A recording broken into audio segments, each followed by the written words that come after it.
I'm just working on getting some new cat girls for you to come and see as you're buying some Evercrack. I had to manually go live there. So we're live now. I don't know why it does that. It just does not let me go live anymore. So apologies for that. You guys just missed our funny intro, but that's totally fine.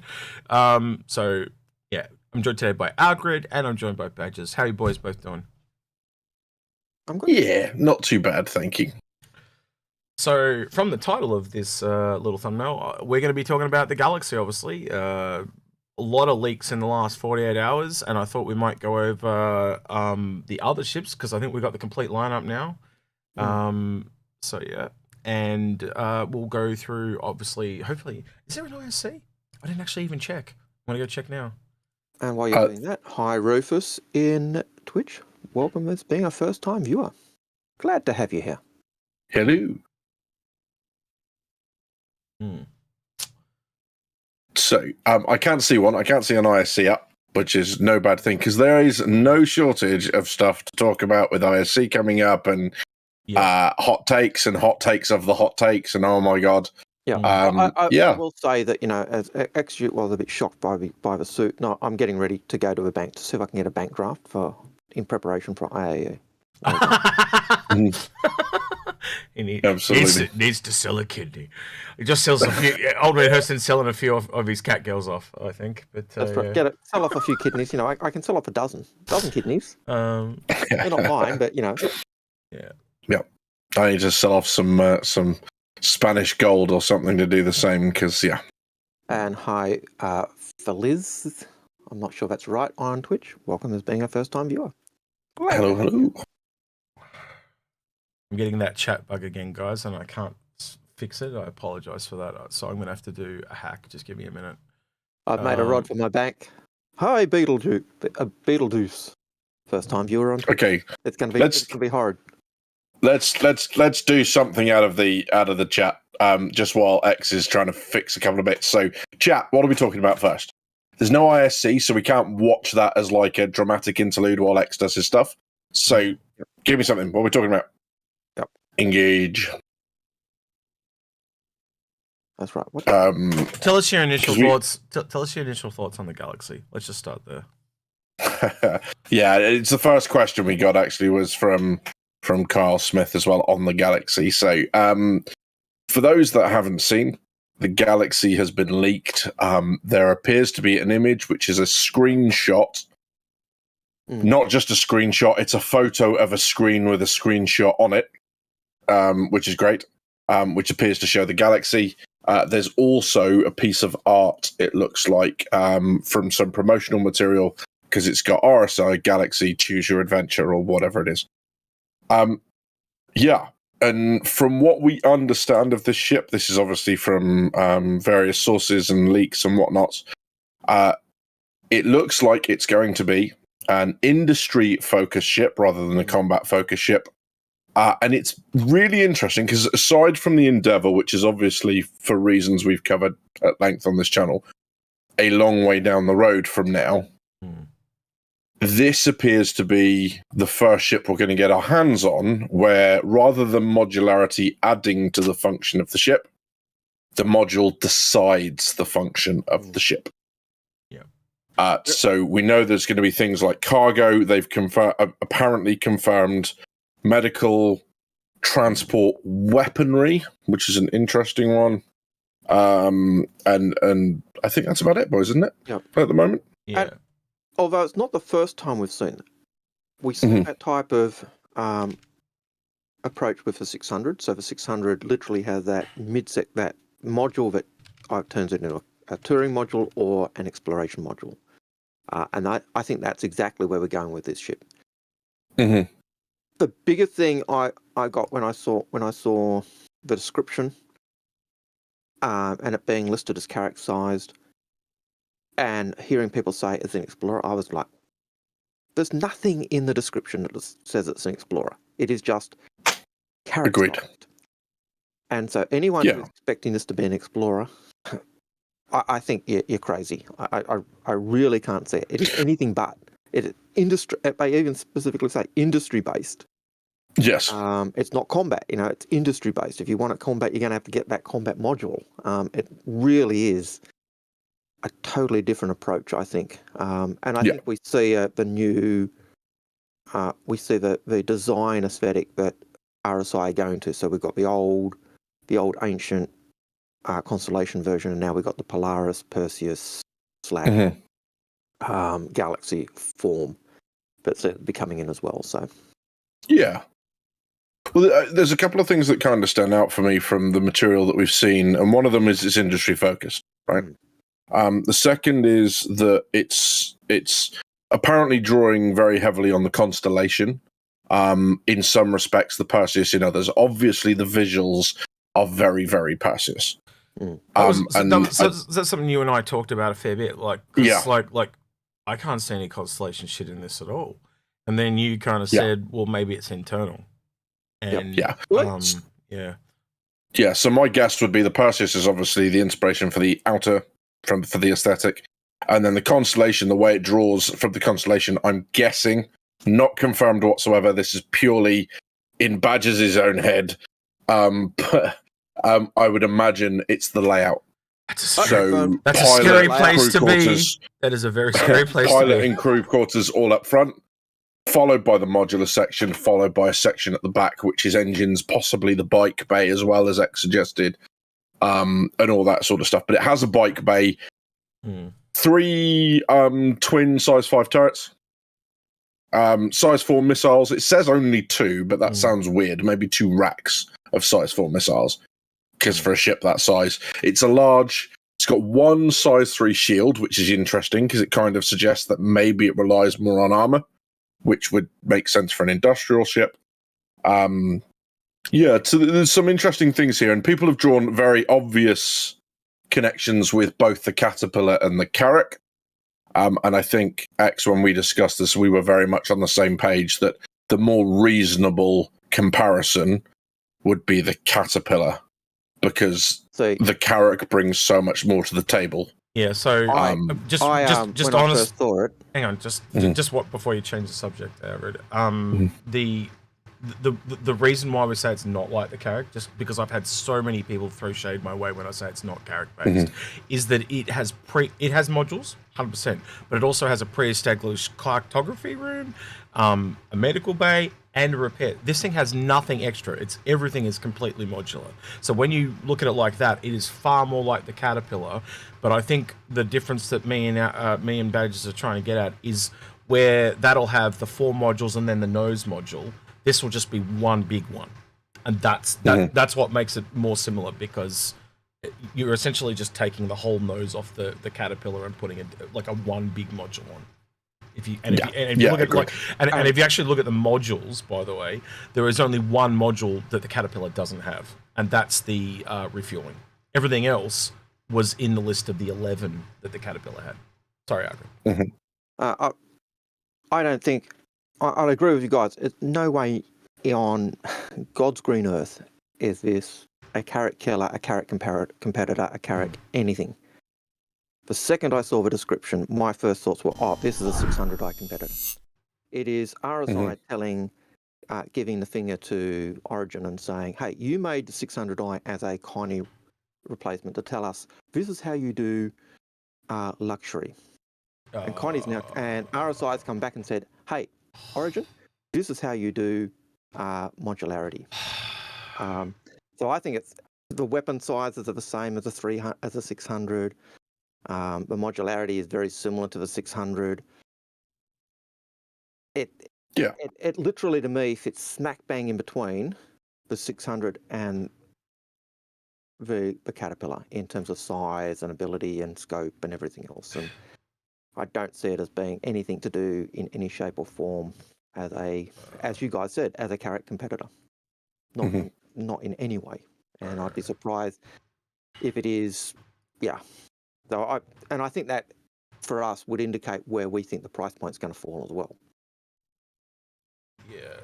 Yeah, absolutely. The thing is, the Carrack has its own gameplay which it brings to bear. Regardless of the modules, you have exploration, you have the med bed. Regardless of the modules, you've got the drones in whatever form they end up taking. You have the scanning room, the mapping room up top. It's got its armory down aft, before you even touch the modules. Whereas this, I would be very surprised if it has a med bed in addition to a medical module. That would be a little bit weird.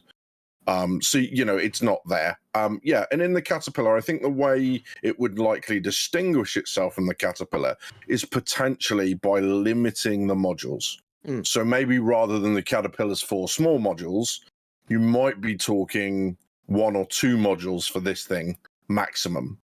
What we do know is that whatever you take with this thing, it's got 32 SCU of cargo.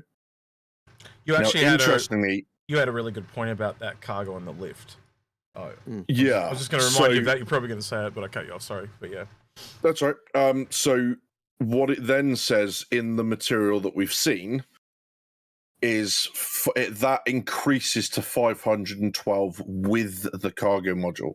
So quick math, 480 SCU in the cargo module with 32 SCU that's generic to the ship anyway. And I'm just going to take a guess here, but I think that ramp will likely be on every version. So the ramp's not part of the module. That will be where your cargo is. And then maybe the back wall or that connects directly to where the module is. And the reason I say that is it removes all the questions about, well, how are you going to load the cargo? How are you going to load stretchers and wounded people for a hospital version? So I keep saying ramp, I mean elevator. I've been doing this all week. I do apologize. You have been. It's quite funny. Ramp, elevator, ramp. It's all the same thing. Yeah. The one thing we should bear in mind, X is bringing up on the screen basically the notes. What we should know from this is the 2 things are going on here. Some of these lines appear to have been lifted from what CIG have written, and they've just copied and pasted it. And some of it appears to be distilled from what they've seen and written in. So you've got potentially translation issues, you've got interpretation issues, you've got people not using their first language issues. The oh crap, I didn't mean to do that mistake. So there's a lot of this we have to take with a pin. But going back to the modules and versus the Caterpillar, that 480 splits a couple of interesting ways. You could have a 480 SCU module. You could have 2 modules of 240 SCU, or potentially 4 of 120. But I find that unlikely for stepping on the Caterpillar's toes. What it does do, and you guys, because we're going to get this question anyway, you guys weigh in on what you think. If we're saying the Caterpillar is its direct competitor, what do you guys think that makes the price? Where would you put this? Not to put you on the spot or anything. Well, so we talked about this a lot, didn't we, Algared? Yeah. First up, I think the 600 is the direct competitor, but in terms of the module. Yeah, I think in terms of purpose, in terms of the multi-modules, I think the Caterpillar has the advantage of having 4 different very small modules, as you said, whereas I think this is going to be one big module. So the advantage is if you take a medical, it's going to be almost like a small hospital, almost like the Apollo type setup, as opposed to, I imagine, like you were suggesting, X. I think with the hospital bed in the Caterpillar being a very smaller option. Yep. So I think that's the thing. I know we talked about X in terms of price, and I think we're looking. I don't think it's going to be as high as a 600i. At least I hope not. Yeah. But it should be more than a Caterpillar. I just want to point something out really, really quick that SA pointed out, and I didn't even think of it till he said it, but it is the 11th day of the 11th month. Yep. And it's about 3 hours from now, it'll be the 11th. Yep. So it's Veterans Day in Australia today, and it'll be Veterans Day tomorrow in America. So Remembrance Day in Australia, but Veterans Day I think in America. Sorry, I'm just 11 o'clock. I'm just trying to put it in a turn of phrase most people understand. But yeah, if we're still on at 11 o'clock, I suggest we do the Well, we Shut up probably for 1 will minute. be. Yeah, so Americans can do Remembrance Day, and man, if I was on tomorrow, I'd do Veterans Day with you guys. But yeah, maybe we can do that. Just that'd be the most weirdest live stream ever. 1 minute Yeah. of silence. 1 minute of silence at 11 a.m. But yeah, I'd be happy to do that. We'll put it to a poll, but I think most of chat would be happy to sit there together with a bunch of like-minded folks for a minute and contemplate why we're here. But yeah. So yeah, we'll do a poll on that, but I think we'll be fine. I think most of us can respectfully do 1 minute of silence weirdly, but getting back to the Galaxy, as you were saying, Algared, to me and you, and I think Badges are you on the same page with the 600i part of that, Badges? Not to put your foot in your mouth. Badges, you're muted. I'm reconnecting. Oh, there you go. No, I'm not. Oh, okay. Yeah. So I have some technical issues that I'm working through, so I missed the 600i section. I do apologize. No, long story short, I was asking is, do you think what we've been saying about the Galaxy, it's somewhere between the Caliber and 600i? I just want to make sure we're safe on the same page. I would ballpark off the top of my head 425 there or thereabouts. Okay. So you're thinking just more towards the 600i price, right? Okay. Yeah, I we think haven't set our prices yet, by the way. Okay. Yeah. Good. Well, I've there you go. Both feet splash. But yeah, I think the rule of the modularity thing is going to attract a higher price. I think the rule of cool with it being similar. Yeah, I kind of don't disagree with you there. I think he's dropped out again. But I do kind of agree with him. I think because it's a newer ship, it's pushing more towards that higher price point. But the hopeful person in me is that it falls somewhere between the two.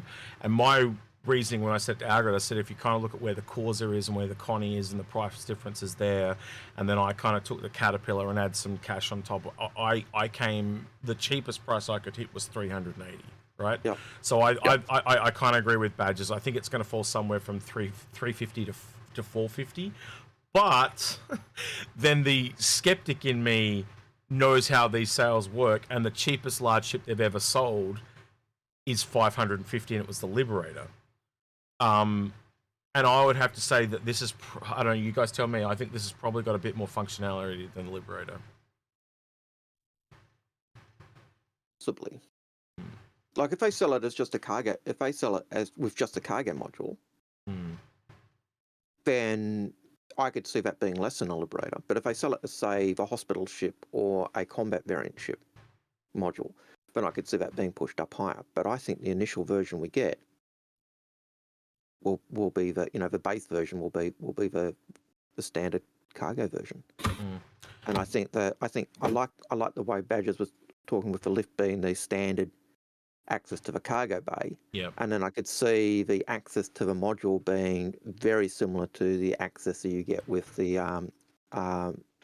Odyssey's idea, where the cargo bay and the hangar are linked together. So one, I can very clearly see that. So one weird thing from this screenshot that I had earlier is it almost looks like those plates at the bottom move for the cargo to come out, and I almost wonder if the plates slide out somehow and the whole module comes out. And one of the things I'm actually wondering is, but because when I look at it from the top, there's not a clear way that the module, but maybe that is the module. You know, this part here is the module. Yeah, I actually thought that whole back section was the module. Yeah, I could see that being the way. Because it almost elevator. looks like it slides in. I don't know if you guys can see that. So this is what we think the cockpit is here, right? And this whole thing just kind of like slides in and clicks into the back. And again, we'll have to wait and see for the final thing. But if that's the whole thing that clips in and it's you know, then I can see how it all swaps out. But we have to kind of wait and see for that in regards to that. But for me, a couple of things I want to point out and why I'm hoping it's going to be cheaper than more expensive is you can clearly see. And our Badges can probably talk to this, but the Perseus is angled as well, but it's a lot flatter, so it's a lot wider, so you can actually have more decks. To me, this is a lot steeper and a lot narrower, so I actually think it is a more longer elongated ship. And the recent example I'd give you is what happened with the Spirit. So the Spirit is a much bigger ship, but it's just got the same internals as the Cutlass and the Freelancer. It's just that they're very long. Remember that analogy about the rolling fucking the dough thing. It's the same thing as same thing with this. I do think it's at least it could have up to 3 decks though, much like the Perseus. And I think if you take that view and you pick up the idea of it being Connie-esque, you've got the Connie type bridge. Yep. What looks like, but then if you remember back to the original Connie, it was just a literal open tube. I think you had one door which went to the engineering, and everything else was open. You look back from the bridge, and you were looking straight to the cargo area, straight through everywhere. And the bulkheads we've got in the Connie were added, I think, third wave. It was like they were really late additions, weren't they? Yeah. And they were welcome additions, but yeah, it was a nice thing to see those. But I think you're probably right in terms of that tube type analogy being tied in. But are you still there, Badges? Nope. I am rejoining you as we speak. Stand by. That's cool. That's fine if you've got camera issues. It's totally fine. Obviously, having a bit of bandwidth issue, that's fine. But one thing, at least we got the voice in the void. Yeah. So one thing I want to put to both of you, that's why I was making sure Badges was here, is what do you guys think about them selling variants almost like how they sell the Endeavour variant? So if you want the cargo module, that's the base variant. If you want the medical variant, it's called the Hippocratic Oath. If you want to buy the refueling variant, you know what I mean? Like they have names for them, like the Discovery and the Hope and stuff like that. Do you think that's on the cards? Because if it is like that, now all of a sudden I can go, right, there's our different price points, and it goes all the way from 350 to 650. I can see that because there's 4 variants there. I could see them doing that, and I could even see them doing a master pack with all 4 modules. There we go. I didn't even think of that. That is brilliant, Algared, because there's your $650 plus ship. So you got that makes so much sense. You go your cheap version, and I think the cargo module would fit smack bang in the middle of wow. Cheap, and then you do your master pack, and that goes 50, 750, 800 or whatever. I don't know about you, Badges, but I think you just nailed it. I think that makes the most sense now. I can see it now. What do you think about that? Possibly. It would be a return to. I think. So I'm going to sidestep the question slightly. I think if we see that happen, it shows. I think that the CIG are closer to modularity now than they were in the past. I.e., there's been some active work on it because we've got a lot of ships for which there will be modules, but they've stopped since the Endeavour and the battle upgrade kits and stuff like that. That's all kind of gone away. And I think if they're basically stepping back into that pool, it shows that they have some confidence that they're able to deliver that and they're not going to do themselves damage in the long run. So they could go that way, absolutely. Can I just add to that? I actually think that this is going to be the test bed for modularity. I would not be surprised. And one of the reasons I want to bring that up is we haven't had any Drake ships for 4 years, and now we're getting a whole bunch of them at once. And I think they're finally learning if they're going to do all these big ships, they should do them at the same time. And I'm going to call it now, right? And you guys can totally disregard me. But let's just say whenever these ships come, or whenever this ship comes, I think it's going to come with the Perseus. I think it's going to come with the Polaris. And I think they're all going to kind of come at the same time because they'll work on them and interchange all the art and stuff. It makes the most sense. If you're going to do a bunch of big ships from the same manufacturer, do them together. And whenever it does come, so let's say it's next year. Not saying it is, but just say it's next year, the AIE will be the RSI AIE because of it. I could see that. And you can see the design. I think you can see a shared design language already between the Perseus, the Polaris, and the Galaxy. Yep. So I think it just ties into the new design technique that RSI are doing it, and it makes sense. I've bagged RSI out for when they built the Polaris, saying, when we're building a big ship, you've got, it doesn't work. It's like building a constellation. And they're going, what do you mean you've got to learn how to build a big ship? You built the blasted Bengal. But I think by changing the design language, and it's interesting that the Polaris comes in after the Battle of Vega, where the Vandals smash Vega and then we beat them back. And so the redesign of UEE ships seems to coincide with Battle of Vega, and then it's this styling we're seeing a result of ships that are better suited to fighting Vandal or being in the Vandal sphere of world as opposed to being in the doing the Peri line and doing things like that. So for me, it's an interesting lore issue or discussion, but certainly the design language of this and the Polaris and Perseus seem very similar. Yeah. I do want to say something just off the bat, right? And I'm not going to tell you where because I want to protect some people, but I have been told by several people, and I've seen images. This is from the brochure, right? So I'll leave it at that. But I'm not going to say anything else other than that or where. Yeah, there is a full brochure out there, and people have access to it. That's all I'm going to say. I think the really interesting thing for us on that front is that it seems to indicate the information that we have, although this is written very much as someone who's interpreted the information, not straight from it, is that they believe that this is in the pipeline. Yep. Yeah. So that's what that guy said in the patch notes things, didn't he? So which is in development, not purely concept. And I think we can safely say from this image, it's very close to in development. But to me, as I said, it just makes so much sense to do the Perseus, the Polaris, and this all at the same time. It really does. And I think they're finally learning that based on... Because I always wondered why they didn't do it that way. But the other thing is, if you're going to do a lot of really large ships, right, that makes the most sense to do a lot of the large ones at the same time, because then you can just cross-pollinate. You know, it's between each part. Yeah, where a smaller ship is more bespoke because yes, it has relatively smaller insides, but it's the outside is completely bespoke. So, like, you know, let's look at say the Vulture to the Corsair. The outsides are completely different, but internally they do share some similarities. Yeah, I mean, it's interesting because there's so much. Again, you know, there's so much that we don't see because at this core, we're still having Squadron 42 with the focus on that. So it might be that now, maybe, and this is... I feel like every so often I need to press a button and I need text to come across the screen. This is from the warped mind of Badgers. This is not fact, me stating it as fact. That's not what I'm doing. But I wonder... if the fact that they're now working on ships together rather than, like you say, in a seemingly haphazard fashion, I wonder whether that indicates that they've got the majority of the ships for Squadron 42 done.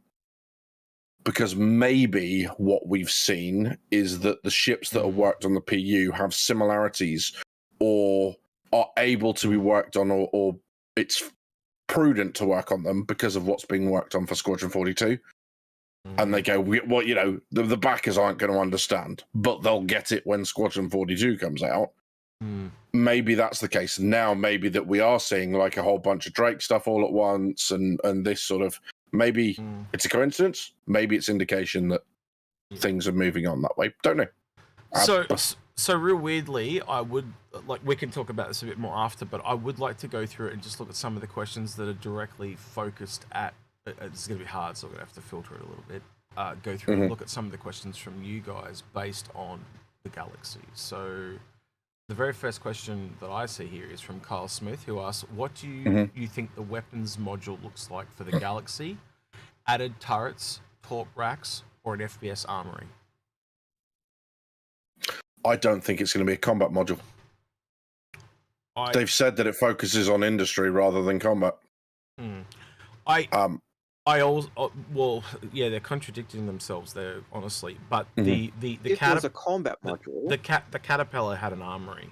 One of the modules was an armory, and one of the things I did say to Algared too when we talked, didn't I, Algared? I said, I wonder how many modules this is stolen from the Caterpillar. But because that would be a prime example of things going through like translation issues. Yeah, kind of like what me and Algared suggested about the 890 jump and the Banner Merchantman, where the Banner, you know, they used to have a shop module for the 890 jump, and now it just ironically there's another ship that has this shop module. So I think it's kind of similar. So what we might find is some of those modules for the Caterpillar have been given to this. But what again, I go back to before we even try and interpret the meaning. If we got the right word, and this would be the example of weaponry and armory. I would imagine, depending on what language you've translated it out of and into, so it might be that we've not even got the right word. So it might be exactly as you say, X, that it is an armory module. And what we've got in the leak notes is just simply a poor translation. We don't know. But then on the other side, you've also got talk about the old Hull series having weapons modules for the cargo pods. And if you've got that for a Hull series, having a weapons pod for an industry ship is not beyond the pale. And so I could see a big ship-to-ship weapon. I could see an armory. But how are they going to do it? Who knows? I think that was said so long ago that I would want to see that reaffirmed before I put too much stock in that. I still think if they're doing a cargo, if you've got a big, if that module is the big back portion of a ship, there's no reason why if you've got a combat module it couldn't be a ship. Well, I think can I just be X, Y, Z. So. Can I just add one thing to what Algared's saying? The other thing is, if we think it's this module on the top, right? There's no reason it couldn't be a giant missile rack or a turret or a size 7 gun or whatever. That would work. It really would. But if you take that on, you've significantly limited. You're saying, okay, this is no longer the cargo variant. It's no longer doing medicine. It's no longer doing mining or refueling or whatever. So the reason why this ship is going to be so popular is because of the modularity at the end of the day. And one of the things I was saying to you guys before too is this essentially becomes the large medical ship. So it's the missing link between the Endeavour and the Apollo. It also treads on the Starfarer. Yes, it only has refueling. Now, if it's refueling with a boom arm, it'll just be like a fuel transporter and boom arm. It won't be the refining stuff like the Starfarer, but still that treads heavily on the Starfarer. And then also the troop transporter, the cargo transporter, and it does weaponry.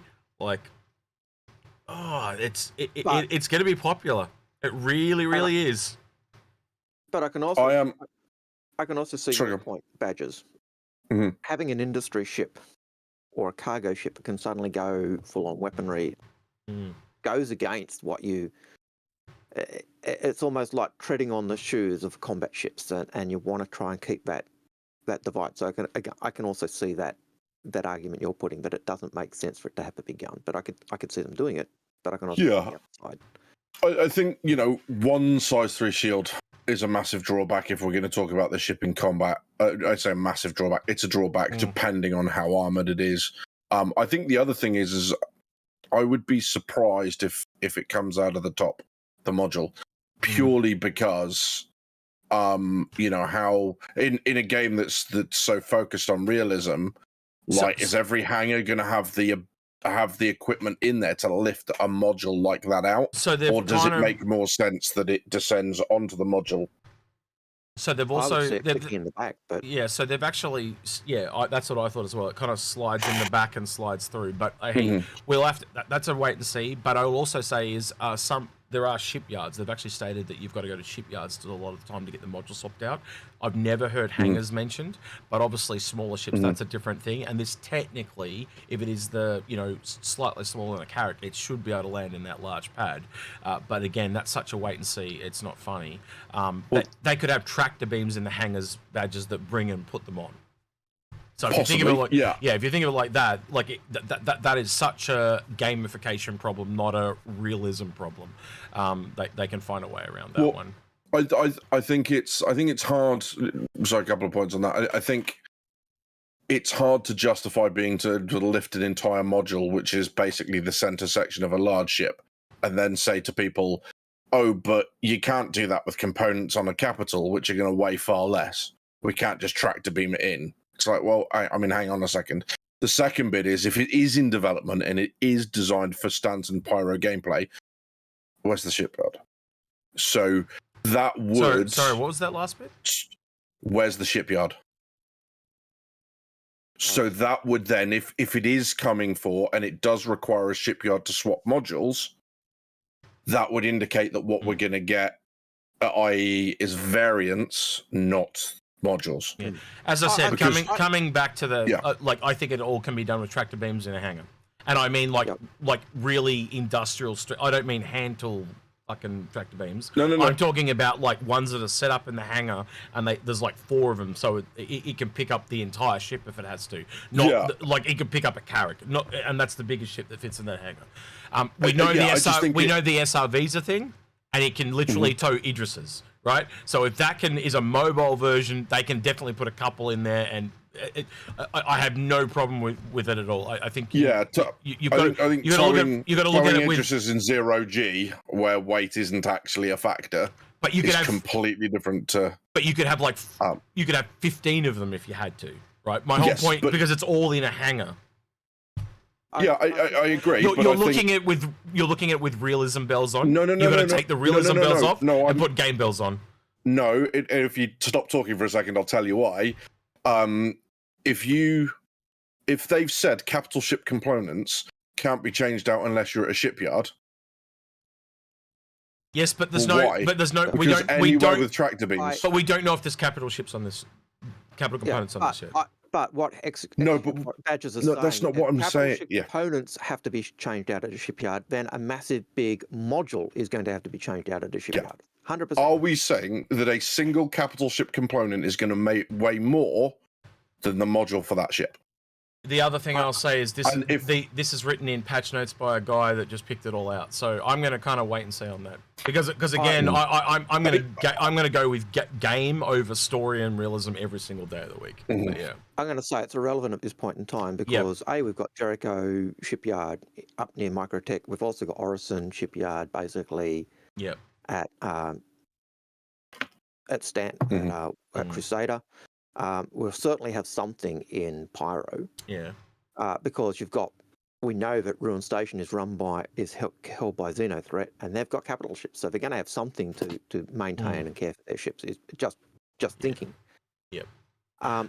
It's certainly going to be a shipyard job, but whether it's something we can have done in a hangar where we do it, or not, it's not going to be something we just swap out ourselves, take out that module and click a new one in. It's going to be I think it's certainly going to be a shipyard job.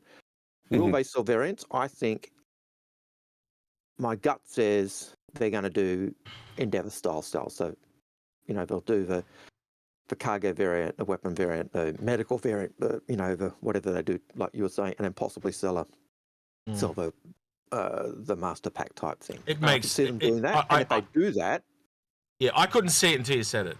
And it, sorry. But if they do that, I think it does say they're going back to the modules, because I can't think of the last ship that was really a full-on module ship, but they talked about 600i would be the closest, wouldn't it, with the Explorer and Touring? I think that's the last one we've kind of seen like that. I can't think of anyone.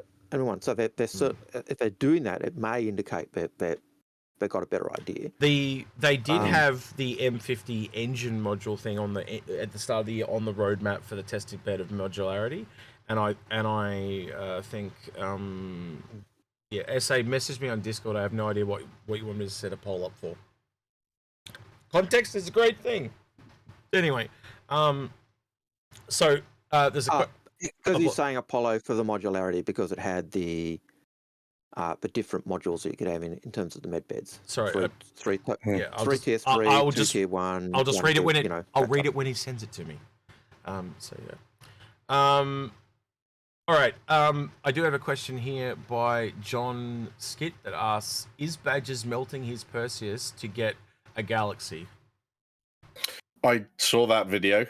I'm not starting that conversation. No, I will not be. I will not be melting my combat focused ship for an industry focused ship. Yeah, and I think so. I am going to talk about what he was talking about. We're talking about the video by Toya.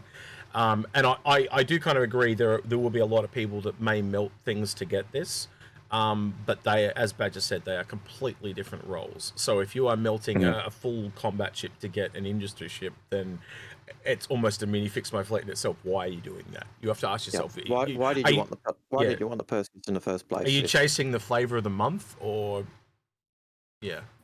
Well, in honesty, most players do chase the flavor of a month. You know, which is the new ship of choice, which is the But if you're saying I'm a combat guy and I want a Perseus for combat, and you go into an industry ship, there's your focus on combat.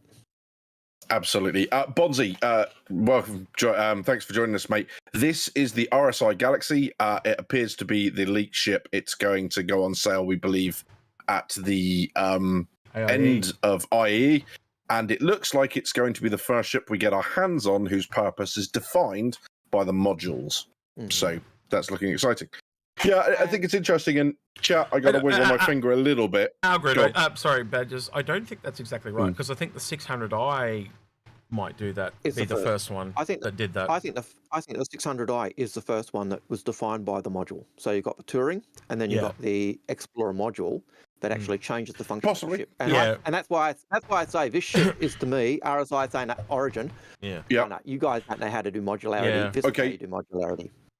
So I'll adjust that slightly by saying that the RSI Galaxy is likely to be the first ship we get whose function is designed or decided by the modularity, and whose function is actually in the game. Or that I actually give a damn about. That might be the other way to put it. But I mean, but like, we don't have exploration, we don't have the Touring, we don't have any of the stuff the 600i variants do at the minute. So that whole modularity aspect, to me, really picks up at a high. What we see with the later, when the Americans brought out their literal frigates with the whole component that could swap out for the different roles. And it's interesting that, if I recall correctly, they actually found that it wasn't beneficial to have, send the ship into dry dock and take the bits out and put things in, because it took their time. They found it better to just have the ship made for the particular, use the module for a particular thing and send them out. It was almost a weird, hey, it works, but it takes too much time. Let's just keep them equipped for certain roles. So, But before we go on, Mongo Mo, thank you for subscribing on Prime in Twitch. Awesome. I missed that one. Sorry. Thank you. Sorry, Badgers, go on. So I've got to wiggle my chat over my finger at chat a little bit. Wiggle my chat. I'm going to wiggle my chat now. I'm going to wiggle my fingers at chat a little bit and go, it's an industry ship. So stop talking about combat. It's an industry ship. Yeah. It's like, well, how can I equip the prospector for combat? Stop doing it. Stop it. So just stop it. Hang on. No, I've got to speak here, right? So this is one of the things we were talking about where it's worded weirdly, right? It says weaponry, and you can interpret weaponry as several different things, like we said, like an armory or a giant weapon or missile racks or whatever. And it's the same thing with transport. Is it a cargo? Is it transporting of vehicles? Is it transporting of ships? Is it transporting of people? So that's how we know that this is not written by CIG, because it is too damn vague, right? It is just, it's too vague. And sorry, I have to clarify that, and that's one of the reasons why there is so much misinformation about this ship, because you just can't. We have to wait because of it. And I'll build on what Badgers are saying. It's an industry ship. It's not an explorer. Yes, sure, you can throw it into the purpose of doing that, but it's not an explorer. It's not built for doing that. So let's talk about the module for exploration in there. So let's talk about why that is then, right? Because straight off the bat, let's look at the Caterpillar. This is another reason why I think the Caterpillar is a really good comparison. Is the Caterpillar has 2 size 3 shields. This only has one. One size 3. Where the hell is it? It's here somewhere. God, man, I've lost it already. Yeah, size 3 shield. But I think we'd also both argue, based on this image, it looks fairly armored. Not as armored as, say, a Perseus, perhaps, but it does. I think it gains armor and loses a shield, essentially. What do you guys think in that regard? Yeah, that would make sense to me. To have that slight extra bit of armor to play with. Yeah, it makes sense. It also, I don't know what you guys think, it also looks fairly effing rapid. As in speed? From the shape of it. Yeah. Yeah, I'd agree with that as well. So I think, it's going to rely on, the shields will maybe hopefully absorb the worst of it. Yeah, so a little bit of Mercury Star Runner speedness in there. Yeah, I'd give you that. Yeah. I also think it ties in nicely with the Corsair versus the Aquila, because if you go back to the March 1919 jump point where they talk about the Aquila and the Corsair has 2 shields. The Aquila has 1, but they actually say that the Corsair is less armoured than the Aquila, and so the Aquila clearly has better armour. In fact, that article even says, and I quote, like Drake ships, it has paper thin, it is relatively paper thin. So those who say CIG never say Drake ships are paper thin in armour. Jump point, 1919, March. So the weird thing for me, though, that because I keep finding things to bring it down, the price point down and the price point up, one of the ones that does bring it up for me is the guns. 3 size 5 remote turrets are quite large, right? So that's a Redeemer and a half. Okay, that's not the best way to look at it. You could almost say it's the same guns off the Redeemer. If you merge the size 3s and size 4s off the Pilot, that's almost equal to size 5 turret. So you've got a Redeemer worth of guns on this thing. Yeah, what are your guys' thoughts on that? Because that technically still does put it around about the similar size guns as the Redeemer, and that's only $5 less than a Caterpillar. So I don't know, does that bring it up, or no, maybe it is still at Caterpillar level? I don't know. To me, it's still a 600i. 600i has 3 size 5s. So there you go. Yeah. Yeah, so again, as we keep saying, it seem to be falling somewhere between the Caterpillar and 600i. And then, losing the shield off the Caterpillar and gaining a bit of armor.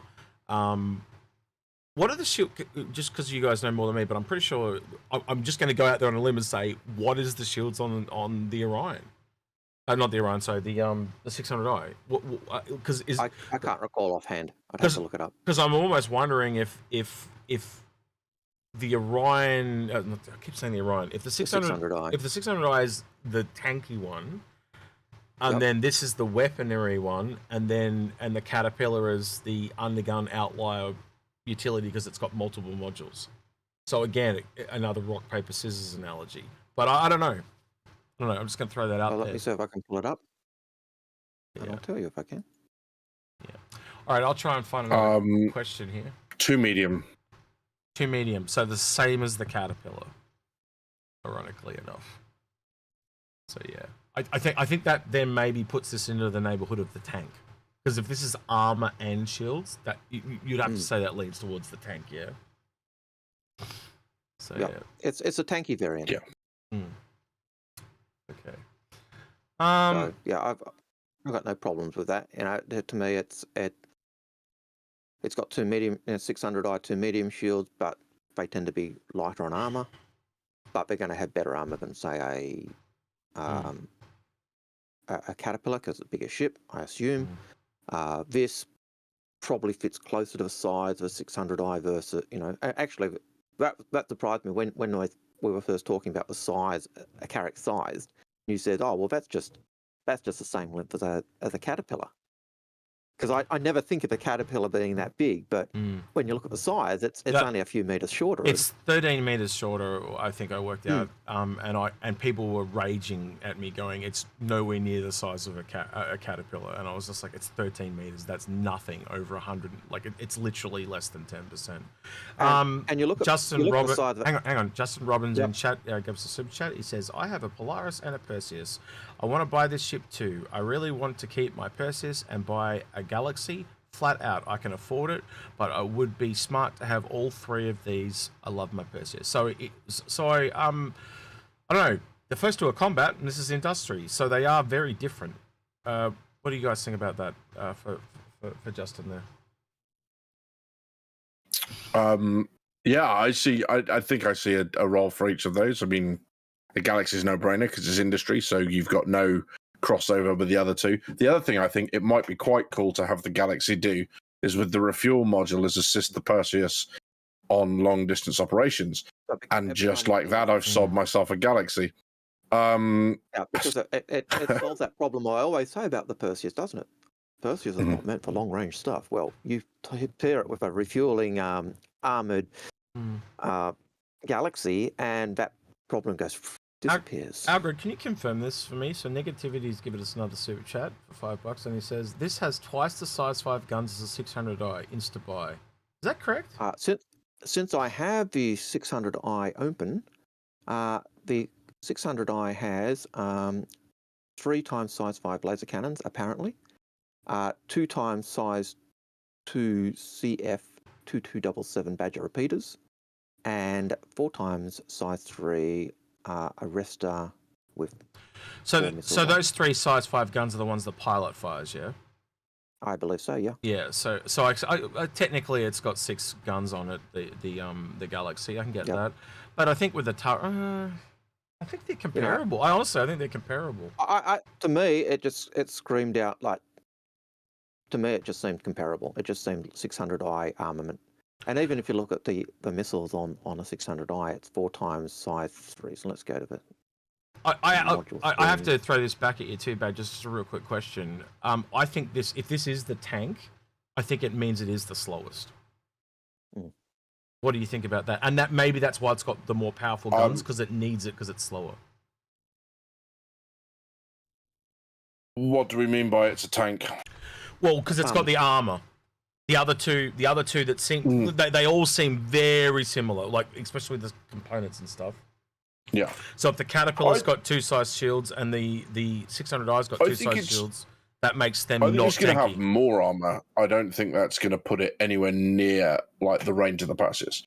No. Let me clarify, right? So you're losing 1 size 2 shields, but you're gaining armor. So it's a switch, right? It's not a. Yeah.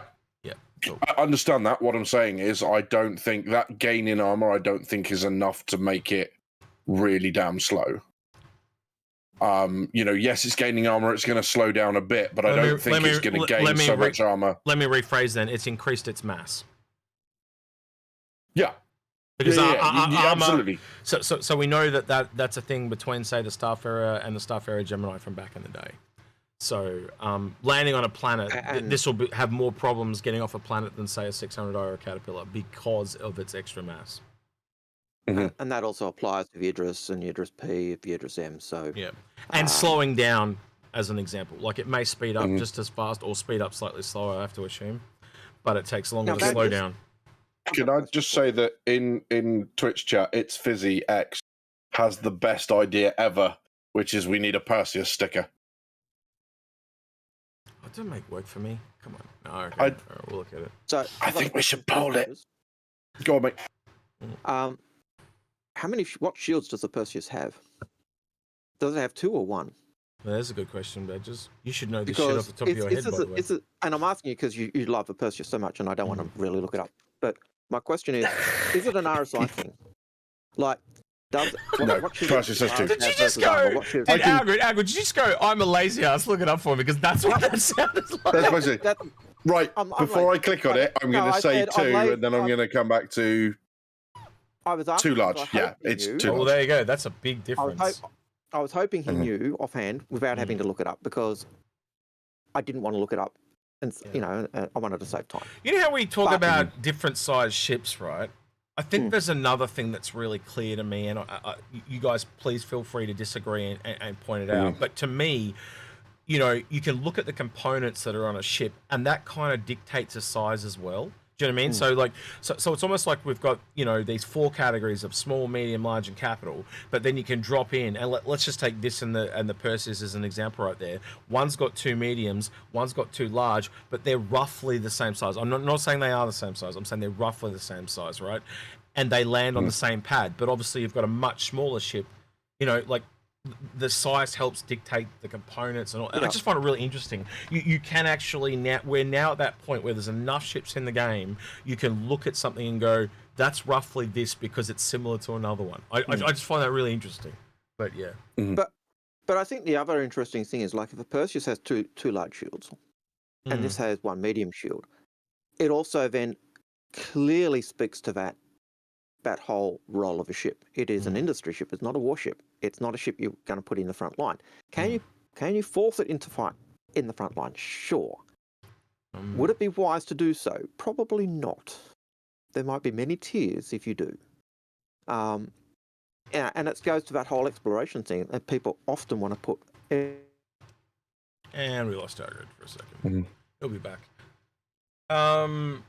Wait for it. With He'll all come of back. the information at once. Yeah. Ready for it? Wait. It happens to us all the time. But I'll wait. Every ship. Yeah. There we go. See? And just right. So we missed all of that, Algared. Just so you're aware. Okay.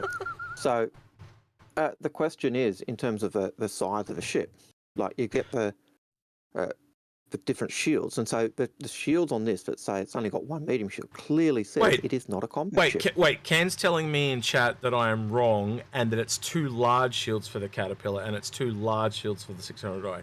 Am I wrong? And they're all large? According to the Matrix of Lies, I thought it was 2 shields- mediums. Yeah. the Matrix of Lies and the 600i That is clearly our mistake. says We- medium shields Yeah. Okay. for the Interesting. 600i. So this is many We shields know- as the Perseus. Okay. Yeah. That there, boys, is our mistake. We have referred to the Matrix of Lies. We should know better. We did refer to the Matrix of Lies. We did say according to the Matrix of Lies. Yeah. Yeah. You know that all you can do on the fly without All right. going Well, into game. let's get theories. the correct stuff then, because now someone's saying that the 600i has 2 size 3 shields. So now I'm confused. So let's get a reconfirmation so we'll see if we are all on the same page. So, yeah, Lemming or can you PM me the shield sizes for both the 600i and I think the I just got one from. I think we just got a message in somewhere that 600i is large. I think Lemon sent that to me. 600i is large.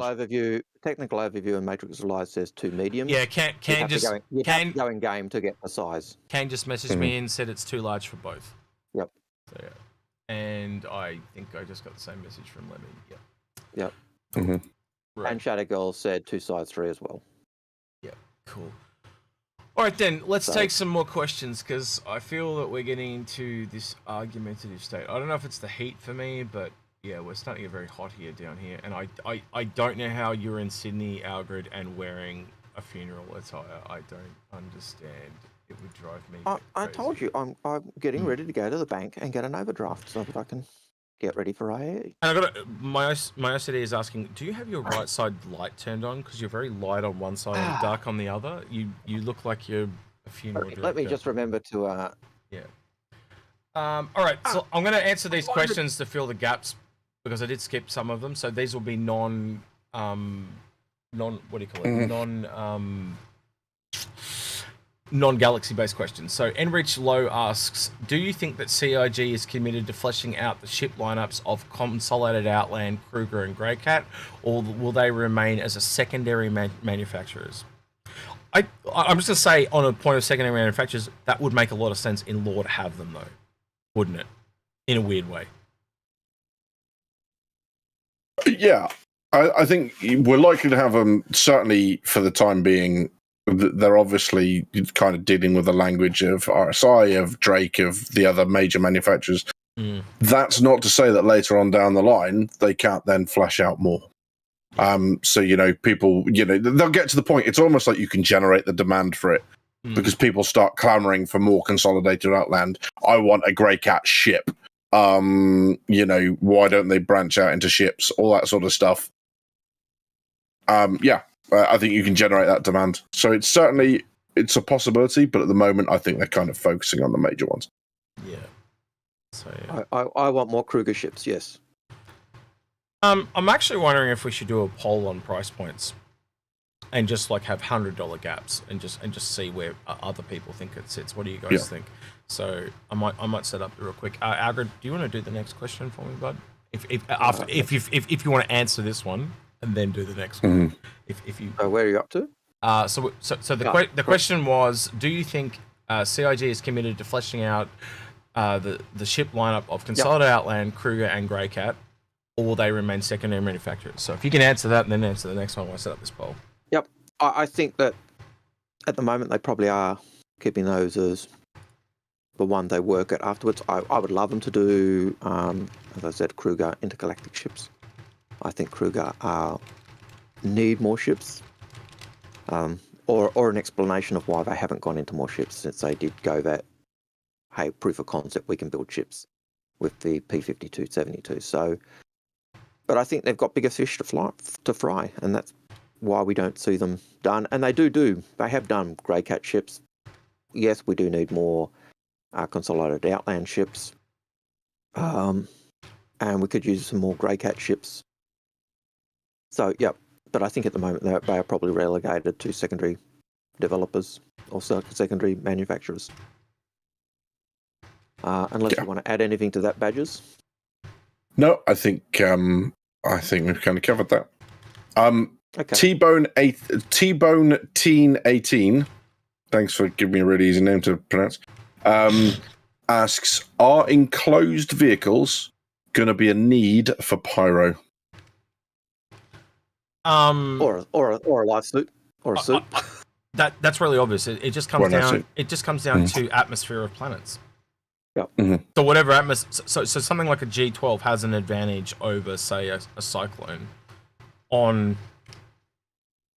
a planet that has an atmosphere. Or a non-oxygen based atmosphere. I think the question is, do we think is caustic or something like that? Has anything we've seen lean into that? And I don't think we have. There seems to be plants on most of them, so I can't assume they're corrosive or. No, I think so. What we're expecting is the sand caves within Pyro will have corrosive. I believe they said they'll have pools which are basically either like sulfurous or something along those lines, and they might be harmful to come into contact with. But I don't think it's getting to the point. That's just a case of don't stand in the stuff, as opposed to you're going to need a completely enclosed vehicle like a rover. At the moment, we've got the similar situation on the planets. The moons we've got at the moment. You need to be either need to be in a life suit or an enclosed cab to drive around the moons, because there's no atmosphere, or they're too hot, or they're too cold, or so I don't think it's any different to what we've got now. Mm-hmm. You wear the right undersuit, you wear a Pembroke suit, and you can go out in the atmosphere, of a moon that's really hot or really cold, and drive your open cab. But if you don't have that, you need to be in an Ursa. It's just so I don't think there's any different. So, next question. Yes, Can says, people seem to want to talk about cargo viability in 318 based on what CIG has released about it. Question. So, I'm now in the I'll use the word. I'm now in the vinegar strokes of putting together a video on what they've said about the cargo refactor backed up with the Ask Me Anything. And the bottom line's this. One commodity has been added, which is the material that you get from hull scraping. So that's the new material. Commodity prices are not changing with 318. So they're going to be as they are now. Right. So, if you're not finding cargo hauling, it's now commodity trading to be viable now, then I don't think you're going to find it viable in 318 either. What CIG are doing is they're changing things out, right? So you've got commodity trading, and then you have cargo hauling. Commodity trading is what we do at the minute. We go, we buy the cargo, we invest our own cash. It's our risk. You then go sell it, make bank. You're good. I think cargo haul. Sorry, I got to say something real quick because of the polls. That poll is for the base price. I should have added that in the question, and I apologize to all of you. I might have to run them both again, but that is not the final maximum price. That is just the base variant without, because I'm like, being modularity, like it's a no-brainer that it's some kind of master set thing for the big one. It explains the whole gamut of the price system. But sorry, Badges, to go back to what you're saying, I just had to say that because otherwise, I've just realised now the way I've asked it, that poll is going to be whatever the person is thinking. So you're coming. Asking, what is the base price of the Galaxy with the cargo module? I'm gonna have to do it again. I'll do it again after this, but yeah, whatever. Sorry, Badges, for interrupting you, but yeah, that's right. So yeah, the cargo hauling is going to be a like delivery. It's going to be something that pops up in your mobiGlas. It's going to be a mission that you take. The cargo is not yours. You don't own it. You're just hauling it for someone. I have to interrupt you again, sorry, because the polls have just finished and they only stay up for a certain amount of time. So what do you think the price point of the Galaxy will be on Twitch was 42% said 400 to 500, 42% said 500 to 600, so it was a draw on Twitch. On YouTube, the winner was 39% with $400 to $500, with the secondary being $500 to $600. So most people are thinking between $400 to $600 all round. So yeah, sorry, Badges. Finish off, Badges. Yeah. So the cargo hauling will pop up in your mobiGlas. It's not your cargo. You will shift it. You'll get a credit reward based on the mission that you've taken, not the cargo that you're hauling. So, for example, if they set it up that the reward is based on distance, and the area that you're in, hauling scrap metal is going to pay you the same as hauling hadonite, if that's the way they go. But yeah, in effect, cargo hauling is missions for NPCs. The only thing you risk is your reputation with that faction. Commodity trading is the whole buying stuff and yourself and investing in it. And Ted Wannelbow, interestingly, has mentioned about the risk increase 50%. The reward has not increased as well. I think the risks are the same. You might get a few more pirates kicking about, so that might be a slight increase in risk. But the mitigations remain the same. Don't take the obvious route. Your opponent is actually still going to need a significant fleet composition to stop you and come and board you, right? They're going to need a mantis. They're going to need that sort of stuff. However, before we move on and I change the subject slightly, what do you guys think? I do have a question based on the cargo-y type stuff. And the cargo factor and the new, the new thing being added, from the scraping of hulls. Do we have any idea what that is going to be? Is it just going to be scrap? Is it going to be it's metal type process or? And at the moment, it's got a new name. Okay, so they have confirmed it's some sort of like manufactured material, but it's specific to hull scraping. So I think it's basically something composites. I think. Yep. Someone in chat, I'm sure, will remind me. But I'm going to interrupt you two again because these disrupt the best in show skins for all the ships. We have an official image. Like that. Damn sexy. And I'm so pissed that the Redeemer didn't win now. Damn. Do you notice the Carrack skin there with a red window? They've all got red windows. Yeah. So yeah, that's why you think it's dead sexy, and I've got it red. No, well, black and red are my colours too. Yep. So that's why they're dead sexy, because it's my colour palette. I'm really annoyed the Redeemer didn't win because I wanted that colour. Just so the other thing I'll also point out is the Scorpius is the only one of those ships that I don't own. So you know why it's all Paul's fault why the Redeemer didn't win, because it's his favourite ship. It's his favourite ship, so CIG didn't want. There was only 300 votes between the two, though. Like, it was so damn close. It was the closest vote, bar none, in the entire thing. So yeah. Anyway. Oh well. Thank you for that link, by the way. That was from Minty Fizz. He sent that over via Twitch. So yeah, I don't know. What are your thoughts on that, guys? Do you want to? Oh, there you go. And you get a statue for your character. I assume that's some form of hanger flare,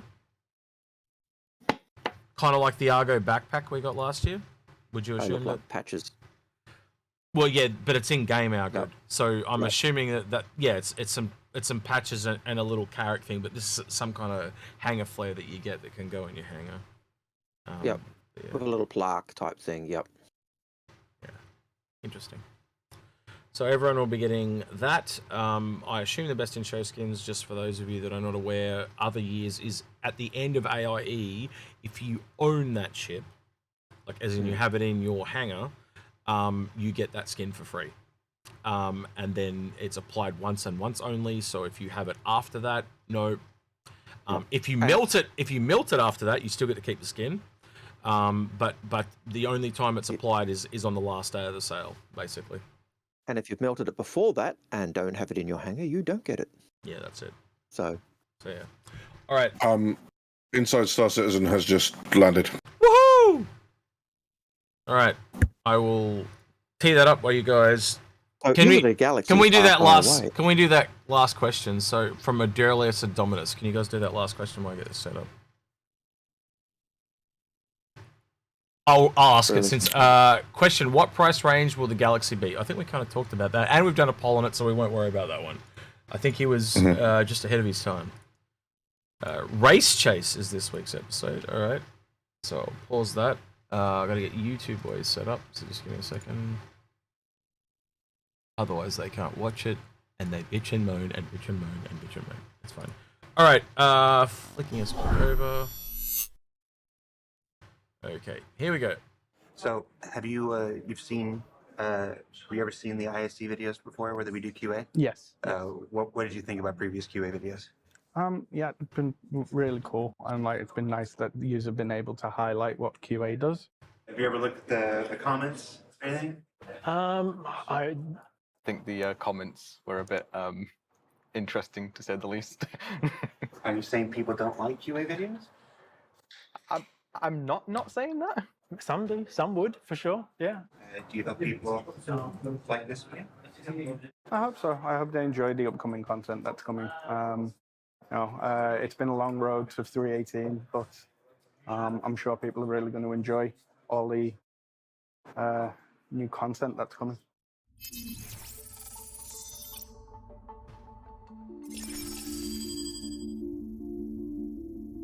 The difference between embedded QA and general QA is that we work closely with the development teams. We provide direct feedback to locations and features that they are working on. So for me, that's the lighting team and the interactables team. I work hand in hand.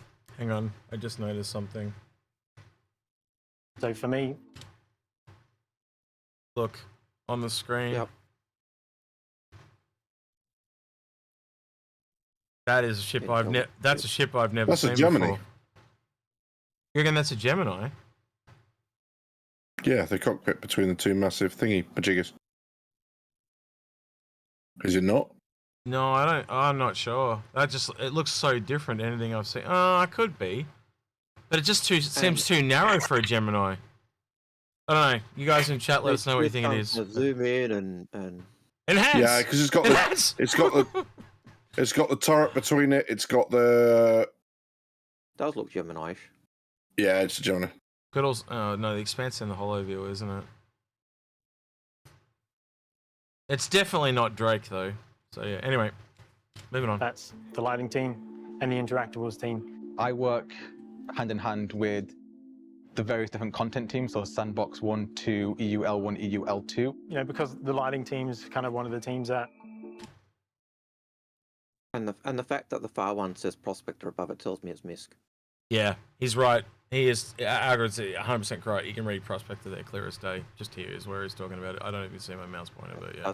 It's above the Prospector, and then the other one, whatever, and you got. Yeah, this, so that'll be that Gemini. one. Yeah, so one of these will be the Starfarer, one of them will be the Gemini, and this kind of does look like a freelancer here in the foreground. So yeah, that's 100%. Work on things right at the end. It's usually the case where I'm kind of jumping on a location just before the rest of the QA department hop on it. We look out for specifically art-related issues. That could be things like missing materials, replace me textures. With a normal QA, they would have to put in a bug report, it gets sent off to production, and they send it over to the appropriate artist or designer. Whereas for me, I'm essentially cutting out the middleman. So just there's a few people in chat saying it looks too thin to be a Gemini, like I first thought as well. But the other thing is, what if he's got his FOV turned up really high? Can just directly go to a developer or an artist or designer and say, hey, I've noticed this issue, is this intended? Or just giving them real-time feedback and bugs. The idea is that we find and iron out any of the issues before it is delivered directly to the QA department, so they can then get it out to the the backers and the wider public. Right now I'm working on the IAE halls. The Drake Interplanetary are kind of taken hold this year. They're running the show. Theme-wise, it's very different. That's not just sort of simple color changes, it's kind of the overall feel of the event. Just want to point out, this video would have been really good like a week ago. Because we've all seen the halls now, like all week long, but anyway. The floor layouts have also changed, so the lights that are going to be lighting up the ship. I think that confirms it. It is definitely Geminis. Ships are going to be all different. Basically, I need to make sure that, well, the events are... Actually, hang on a minute. Oh no, the Galaxy would be in the hull view, wouldn't it? Wouldn't be in the hull. Yeah, my bad. Aren't dark to begin with. Lighting the ships on display correctly. The various environment probes around the area are reacting correctly to their environment. Color grades working correctly. You know, the atmospheric fog that's placed in the area by the team is present and reacting to lights properly. I think the lighting team have done a great job. I think the environment teams in general have done a great job, but because I sort of am speaking for the lighting team, I really like what they've done. Yeah, looks awesome. Because we've had a bit extra time, we've been able to actually bring out these outposts. They weren't initially meant to come out for 318.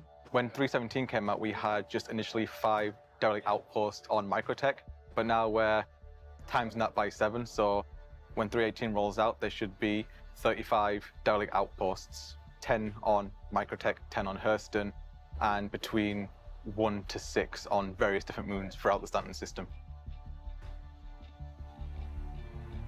Well, the players can go through and explore the environment. They can look for loot boxes, so they can get a munch or maybe find a multi-tool or just things that they could sell at kiosks. There are also delivery missions as well, similar to the ones that you've seen in 317, where the players will go to a derelict outpost, which is occupied by 9 tails, take them out, get the delivery box, and deliver it to wherever it needs to go. So some of the issues that we've seen so far with the derelict outpost are related to AI. As you might have seen in CitizenCon, there have been some updates to the combat AI, and it's kind of slowly making its way into the PU. So there's a few little teething issues there just to make sure that the AI are actually working correctly within the derelict outpost on the planets and hopefully not walking into walls. Because 318 is got a lot of content coming, with say like PES, for instance, it has been a bit more of a challenging release, just because obviously the new issues that are coming up because of PES, but I think that the teams are tackling it as quickly as they possibly can. We're thankful that we're getting the extra time to kind of really flesh it out and make sure that it's a quality release for the players.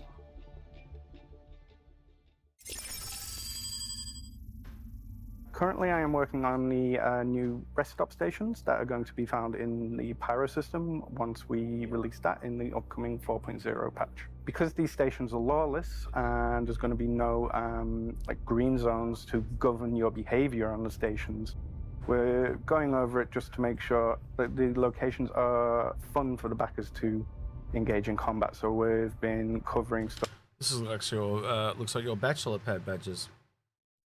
Stuff like sniping spots, combat routes, balance against facing AI, also identifying potential issues with the environment that might hinder the gameplay experience, such as potential issues with lighting and fog, potential bottlenecks and choke points in the station layout that might cause problems for players and end up getting bottlenecked by another hostile group.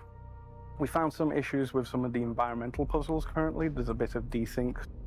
If I was to disable, say, an electronic trap, it would not show up for the other player. So we've been working, like getting some debug and stuff to make sure that the devs are fully aware of what the issue is and they can rectify this before a wider release.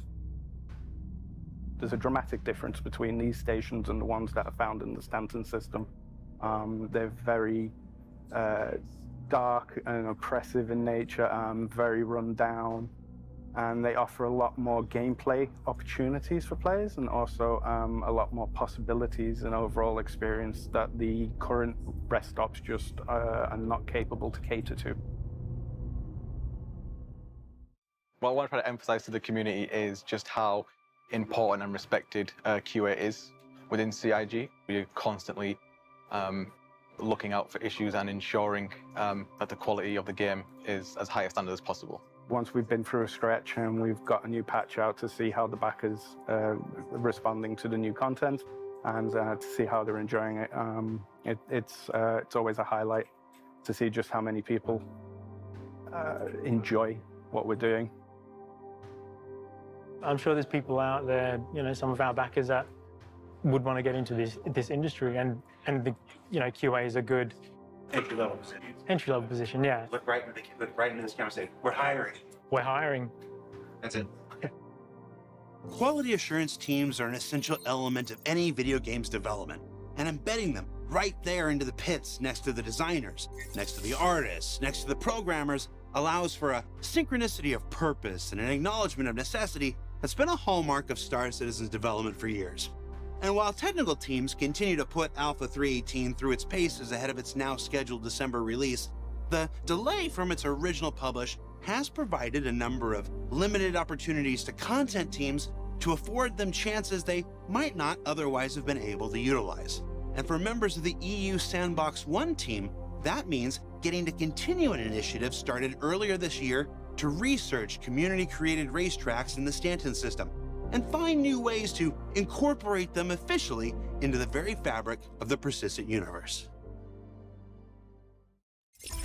So the yellow racetrack was taken inspiration from one of the racetracks built by the community, which was the Grim Prospects racetrack on the Star Citizen Racing Discord, I believe.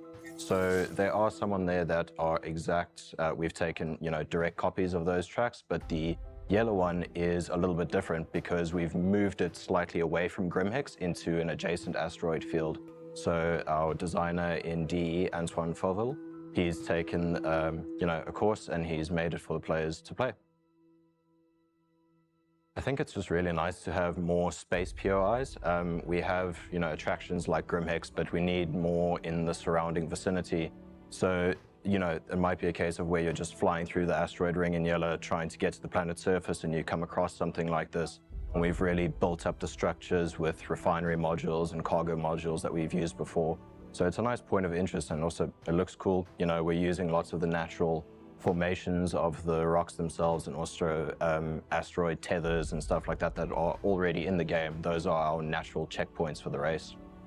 I think it's really cool that we have a community that we can take inspiration from and build something of our own. As much as we play test, as much as we spend time in the engine, the players are the ones who are spending hours and hours refining their skills and thinking of new activities to do. So for example, with the Grim Prospects racetrack, it was quite bare, they were just racing around a pre-memorized route, going around all of these asteroids. But now we can really delineate that race and, we can art it up and make it look pretty as well, so people have more memorable moments to talk about. From Yila, named for the oldest of 3 siblings featured in the now classic 24th century children's morality tale, A Gift for Baba, which you can read in its entirety on the robertsspaceindustries.com website, shout out to the narrative team, we move to Euterpe, named for the ancient Greek muse of music, the smallest and perhaps most barren of Microtech's 3 moons. What I'm currently working on now is the racing track on Utopia. It's called Icebreaker. I believe it was actually from the community originally. And what we did is we took that initial bare-bone structure and we basically created, using the Microtech prefabs and assets, is we actually created like a little research facility base. We've kept the path as close as we could to the initial community racetrack. But what we've done is we've added bits of flavour in from structures to fly past, structures to fly under. And then we've done a bit of a lighting pass to kind of help navigate the player around the space, but without feeling like the intention beforehand was meant to be for racing. It was meant to be this kind of large open front sea kind of facility with like long struts coming out and kind of good. There's good vantage points as well for like when the players come together, that we have little landing pad spots that where you could group up, get together, you could watch your teammates flying around, trying to beat one another kind of competitively. On Utopia, there's not actually Sorry. What ship was that? MSR. Trying to beat one another It's an kind of MSR. competitively. On Utopia, there's not actually tons of POIs, and I think, to be honest, this new space, this new location, is going to be one of the key locations on this moon. Now, these two new racetracks on Yila and Euterpe make up only a third of the community creations being canonized in the upcoming Alpha 318. And we're going to be showcasing even more being created by our partners at Turbulent on tomorrow's Star Citizen Live. But before we leave the topic this week, here's a brief visual teaser of EU Sandbox 1's third track this patch on the surface of ArcCorp on the outskirts of Area 18. Someone was, SA was just saying in chat that it needed one.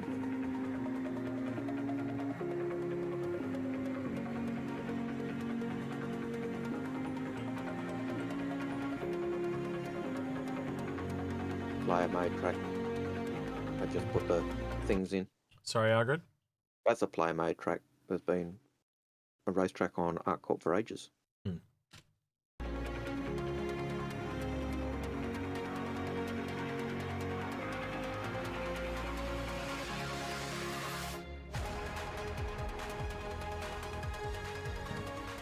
So what did we learn this week? Well, we learned that, like the developers sitting beside them, embedded QA are often found working on patches for next week, next month, and next year, all at the same time. That the number of outposts and racetracks in the stand system are expected to explode in the upcoming Alpha 318. And that we're always going to look to the community for inspiration when it comes time to add additional content to the Precision universe. Now, don't forget that tomorrow we'll be talking with our friends at Turbulent about even more community racetracks coming online in Alpha 318. And then, of course, next week is the start of our annual Intergalactic Aerospace Expo 2952, where almost every single ship and vehicle in the Star Citizen universe gets its moment to shine. You can learn all about it up on the robertsspaceindustries.com website. For Inside Star Citizen, I'm Jared Huckabee, and we'll see you all here next week.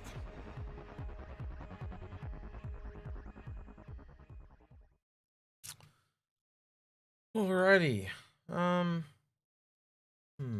What are your thoughts on the episode? Because I think that was a little bit filler. It felt a bit filler to me, because of its timing. But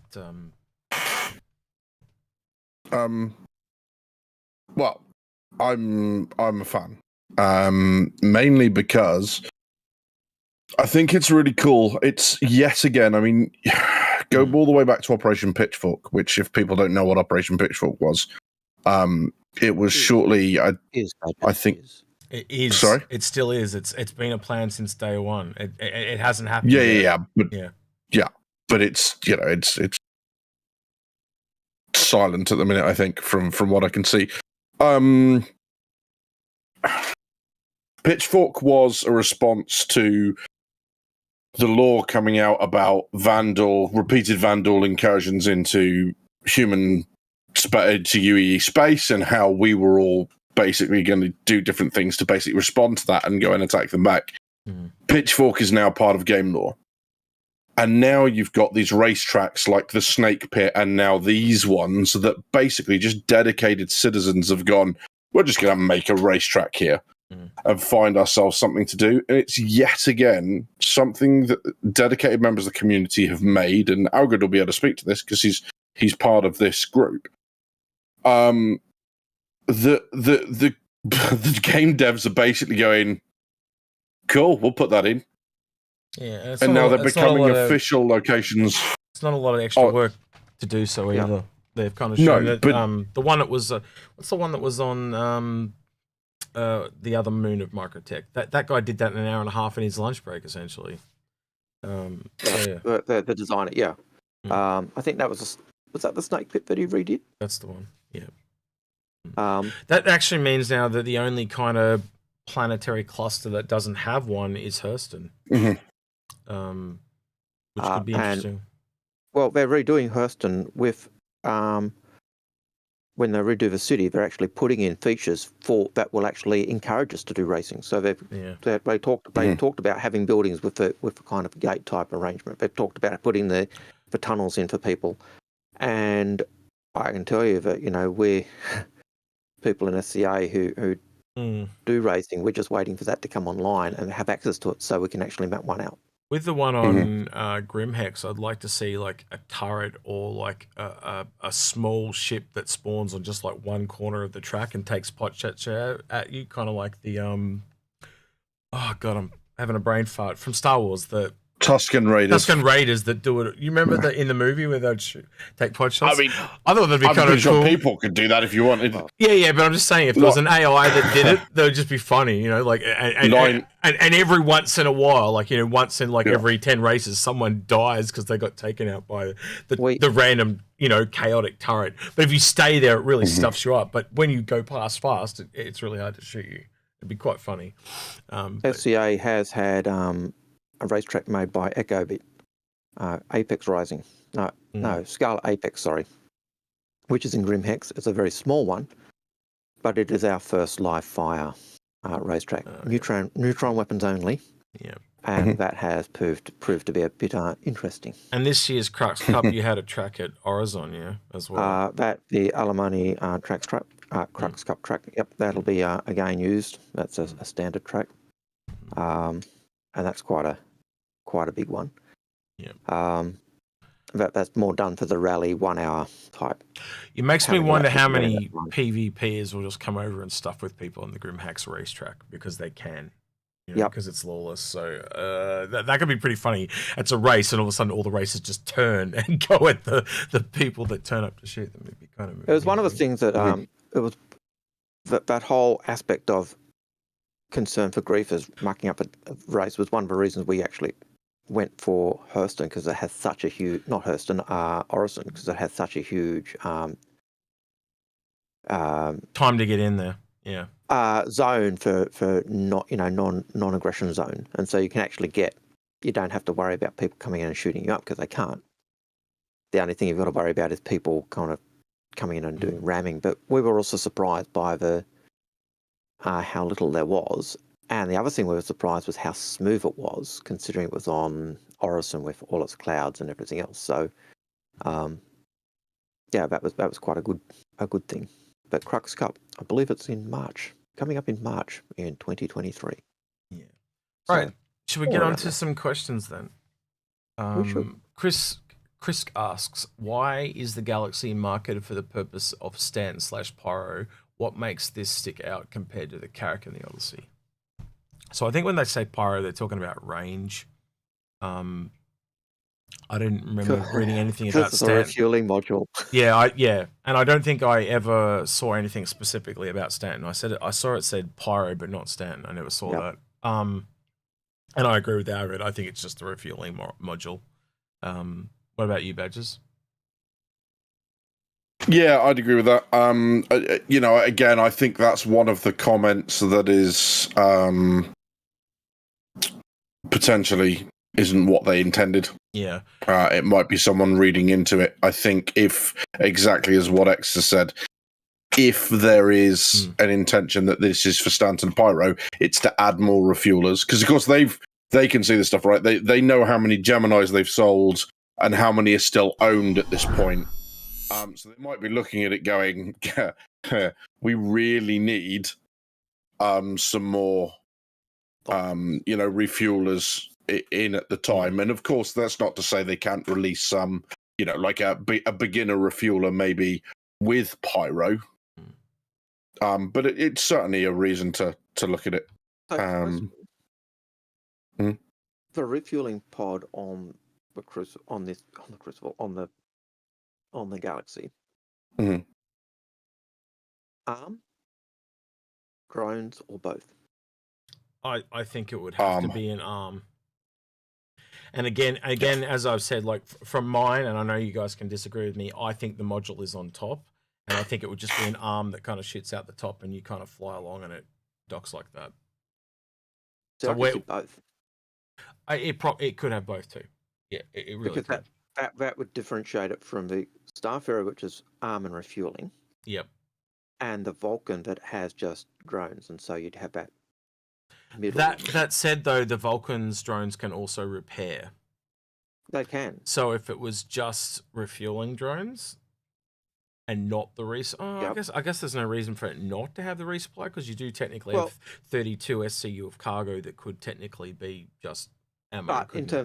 But in terms of repair, you'd need to have the supplies for repair for it to be able to restock and recharge those drones, and that could be an issue in terms of doing the rearm as well. You may have the cargo, but how easy is it to reload those drones to do it? Do you have to do it manually or otherwise? So someone 11th just in chat said, could the weapon module be for rearming? That would fit industrial. I think that's what we're kind of hitting at here with your question there, 11th, is that so much of this stuff above is an interpretation from someone else, and I'm more likely to believe things like the size 3 shields, the size of the guns, the size of the SU count, and then pretty much dismiss everything else. Because it seems like even things like it's in development, not pure concept, right? Yeah, it is clearly in development, but like how far along is that? Like we don't know that stuff. The plan around Stanton Pyro gameplay, where the hell does that come from? I would say that comes from just from the fact that we know that Stanton's coming or Pyro's coming. Unless it's in the brochure, right? Yeah. And again, of course, it's planned around that because they're trying to encourage you to buy it now. So that again is until we see the brochure, until we see more details, I think this is probably more than almost any of the other stuff I've ever seen from leaks and stuff is the most like take it with a grain of salt. The stats, I'll take them on their word, but everything else I'm just like, because even that thing where it says no snub, as I said to Algared, I said, like, if they've put a small hangar in this for bikes, now right now, and I'm not saying this is finally how it's going to be, but right now you can spawn a Perseus on a snub pad. Does that mean we can spawn a Perseus in this? Who knows? So there's too much up in the air for me from this. So, but I think the key thing is when they say no snub, they're not saying it can't have one. What they're saying is it doesn't come with one bespoke. So it doesn't come with a P52 or 72. It doesn't come with a again, Algared. It doesn't come with. Again, Aaron, that's your interpretation. See what I mean? Like that's the way it's written. It could be both ways, Algared. You just don't know. But they've done that with other ships. So the Odyssey doesn't come. It's got the hangar. It doesn't come with a snub. The Orion doesn't come with a snub. I'm just going to say that's how you're interpreting, because I can take that both ways. I can take that as in there is no snubs that can be spawned on the ship. You know what I mean? Well, the two comments I just made there about the Odyssey and Orion are factual. There is no snub on those. Does it mean it can't store one? No, it just means it doesn't have that pre-owned bespoke snub that comes with the ship, the free one that comes with it, like the P52 or the Pisces C8 or the Carter for Reclaim or whatever other. Yeah, so North Trek us I'm taking this directly from Twitch chat, by the way. He says, Are you still looking optimistic for a medical Carrack, or should I look into a medical Galaxy? I need a hospital ship to go with my Hull D, Bannermatchman, Polaris, Crucible, and Starfarer. That's a lot of idiots who are going to get hurt. I need something to send to my to send to heal, but the Endeavor Hope is so big it seems like an expensive overkill. Well, the ironically funny thing is, I think we'd all agree that this is probably going to be more expensive than the Endeavor. And I would and I would use the Endeavor to earn this ship in game. But that's just me. But I would also say the safer bet, if you're still looking at the Carrack, is I think this will be more likely than the medical Carrack.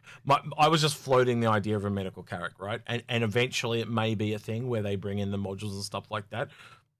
Anything's possible in that regard. But I think you're more likely to see this. We are going to see this ship. Medical Carrack is just my thought, right? So that's just me speculating, hoping, dreaming. Yeah, and I'd love to see a medical Carrack, but even if you just put a medical Pisces on a Carrack, you've already increased that medical value and use of a Carrack as is. Can I actually, while you're talking about that, Algared, I am going to pull up a little video. So yeah, sorry, keep going. So I'd love to see a more dedicated medical Carrack version, but I think if this industry Galaxy ship from RSI is Carrack size, which puts it into that kind of thing anyway, and you've got the ability to put a medical module on there, which is a full-on medical unit. That's almost the type of thing I was suggesting you could do with a Carrack to make it a full-on medical ship. And so there's your large medical ship. Sorry, do you buy that, or do you work down to it, or do you do a CC upgrade to it? And depending on the price will depend for me whether I go buyout route or CC you up. Behold. All right, so I was watching this video on a live stream. Someone had it playing in the background while they're on a break, and I noticed very particular wording in about the 10-second, just before the 10-second mark, between the 8 to 10-second mark. Just have a listen to this. The majesty of the Anvil Pisces. A paragon of exploration, the Pisces features a dedicated scanner, convertible cabin space. Convertible cabin space. Now, when I heard that, I was like, holy shit. I was like, this actually confirms what I thought it was going to be, because they talk about convertible cabin space, right? So we know they've got the scanner now, a leaning medical bed, and the cargo pods, and potentially one more after that, as I've suggested to Algared, because it also has repair. The Carrack itself has repair. So this ship is the away ship mission of the Carrack. So if you can have little convertible modules or whatever that sit in the cargo bay of the Carrack, and you just customize this as you need it, and it goes out and does an away mission. I thought the biggest point where there was not just the convertible cabin space, but the fact that it's got a scanner. It does. Well, it reconfirms the scanner. Yes, 100%. It's got the scanner and it's got the convertible thing. So the scanner's always there. It's just got the. Was my hearing? No. The scanning. So remember back the ISC I know the ISC that came out the week before this video literally talked about it, and they took the scanner out. But I think this video, because it's all pre-rendered, they had stuff put in before that they couldn't take out, and I think it's kind of shown their hand. And I missed that at the time, and I'm wondering if there's anyone else that's seen it. But that now, to me, now we're coming around to the Pisces again. All these years later, that just confirms to me that we're going to be getting a scanning variant at the very least as well. We'll certainly get different variants, and we'll certainly get that one with the sciencey station type thing we expected or hoped for originally down the track. But yeah. All right. Should go on to the next questions, because we actually do have a lot of questions. Yep. Monster AV says, have you ever spec'd or talked about the capability efficiency of modules in relation to size or redundancy, like 2 small versus 1 large? We are obviously just speculating, right? And I'm going to, the other thing is, in this patch notes, it actually, what was the wording, Badges? The way it was worded implied that it was 1 module at a time. Yeah, so it says it multiple times, right? There it says that. So it says, I'm just going to read what it says. So I've just highlighted here, and I'll switch it back over. Hold on. So it says, modularity allows for a choice of role with a focus of industry over combat. So that by the way they've worded it, it looks like it's one at a time, not multiples. And that, So, yeah. to me, is clearly what they're saying. Yeah. All right. That also reinforced your point, Badges. It is not a combat ship. Yeah. Have they ever or talked about the capability efficiency of the modules in relation to the size of redundancy, like 2 small and 1 large? Yes, we have. Yeah, we have. So I think we've kind of covered that. Mongo Mo asked question. I had seen the Galaxy as a Caterpillar competitor, worth making CCUing from a cat to a Galaxy. I'm going to be honest with you. I think they've taken those 11 modules of the Caterpillar, and this is my big fear because they haven't said anything about the Caterpillar in a really long time. But again, like I said, with the 890 jump to the Man and Merchantman, I think that's a similar thing there. I think they're going to look at the modules they made for the cat, and they're going to split the difference, and you'll get 6 for one and 6 for the other type of thing. That's kind of what I'm expecting. And maybe the cat gets more because it's got the nose module and the normal ones. So maybe it's like, well, they've listed 4, I think, for this, and there's the other 8 go to the cat. I don't know. But to me, I think it really matters. The big thing for me is the fact that with the cat, you've got 4 modules in the body, which you could actually have. So you could have. Well, it kind of does matter, Algared, because there's a potentially large. Let me finish. But the thing with the Galaxy is it's just one module. So the cat, you've got 4 different ones you could have. This one you can only have. You're doing one at a time, and so I don't think in that sense it matters. There's a big price difference. There's 2 different ships. There's totally 2 different ships, and the way those modules work is going to be different. Anyway, all right. Next question. Is the leaks on the Galaxy is supposed to have 32 SU, except 50 only 12 the cargo module, but it doesn't have the 32 means it won't get anything refining because it couldn't store it. So yeah, as Badger said, the 32 SCU we believe is on the elevator, and then the extra 512 is into the cargo bay. So I think that kind of answers your question from before, anyway. Don't you mean on the ramp? You keep saying ramp. It's actually an elevator, but anyway. But I think also with the 32 is separate from the expanded that you get, which takes it up. That's what I said. If you listen to what I said, there's 32 on the elevator, and then 512. No, not 512 in the module. Takes it up to 512 total. I thought it was 512. So I think if there was a refining module, it might be that it says ship module. No. Ship module takes up enough space in which 512 SCU can be expanded with the cargo module. So it's 500. Is how much it expands to with the cargo module. I read it differently. With the cargo module. Well, we'll wait and see. Learn to read English. Yeah. Okay. So I don't think there's anything that says that the modules themselves can't have extra space. So it might be that within itself it has sorting bins, which is how it gets the stuff out. So possibly, but I think there's ways around it if they want to. Yeah. All right. Drillis and Dominus ask questions. CCU to the Gemini or Galaxy, yes or no? That, again, entirely depends on your situation, mate. Like, what other ships do you have? Stuff like that. For me personally, I'm gonna pick up a CCU and look at it on the day, and like I'm not gonna do anything hasty like get rid of my Caterpillar or anything like that. Again, your safest bet is always to get a CCU and sit on it from the closest ship below. If you don't want to buy the ship outright, get the CCU and sit on it, and then if you like it, CCU to it. If you don't like it, melt it. Joshua Lowry asks, how do you think the combat module will fit into the combat roles available? Also love the show. Yeah, look, again, that's one of those ones that, like, is it an armory? Is it a gun? So I'm just going to leave that as in who fucking knows at this point. It's too vague. Absolutely. Missiles, bombs, mines, could be anything. Could be anything. Yeah. And the only one I when he says weaponry, the one I keep going back to because I think it's so I really think it's what's happened with the Banner Merchantman and the 890 jump. I think they've taken some of the modules from the Caterpillar. It seems to make the most sense to me because of how close they are. And if it's weaponry, I would assume it's an armory.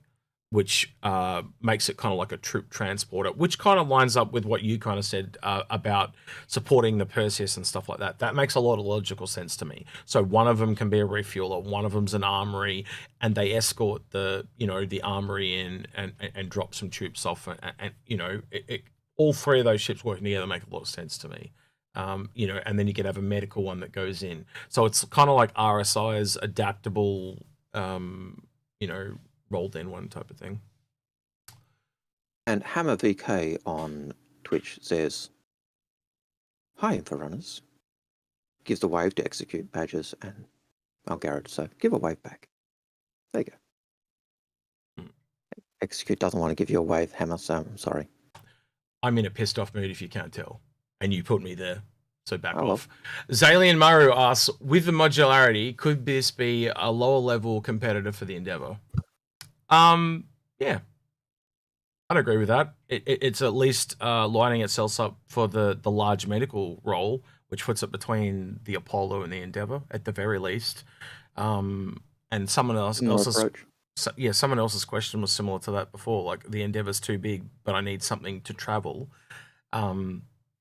Yeah, I think the modularity and its size, it's one of the, like, I know the Carrack's there as well, and we've got the Javelin, but as an industrial focus ship, it's one of the larger industry. Like, the only other one that's like it is the Caterpillar, right?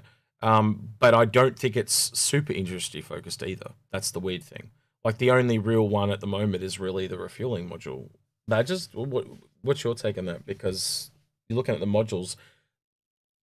I know medical is a thing, and I know refueling's a thing, but like, it's not like there's a mining module where we know there's a chop shop module potentially for the Caterpillar, and that's a lot more industry focused. Yeah, I don't know if direct competitor is the right way to go. They work in a similar manner, I think, is what you can say about them. The Endeavour, with the exception of the Reliant, whichever one it is, the science one, seems to have almost the monopoly on science modules. So, or science gameplay. You mean much. You mean MISC as a manufacturer? Like with the Sen and the Endeavour, I'm assuming that's what you're talking about. Yeah, pretty much. Yeah, I think the Endeavour's role specifically, is going to be a lot more science focused than the direct industry making money. I make this, I get paid for it. I think it's going to be a little different for the science stuff.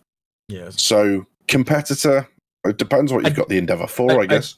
Covering a different spot of the spectrum is the way I'd kind of explain that. So yeah, I'd agree with you on that.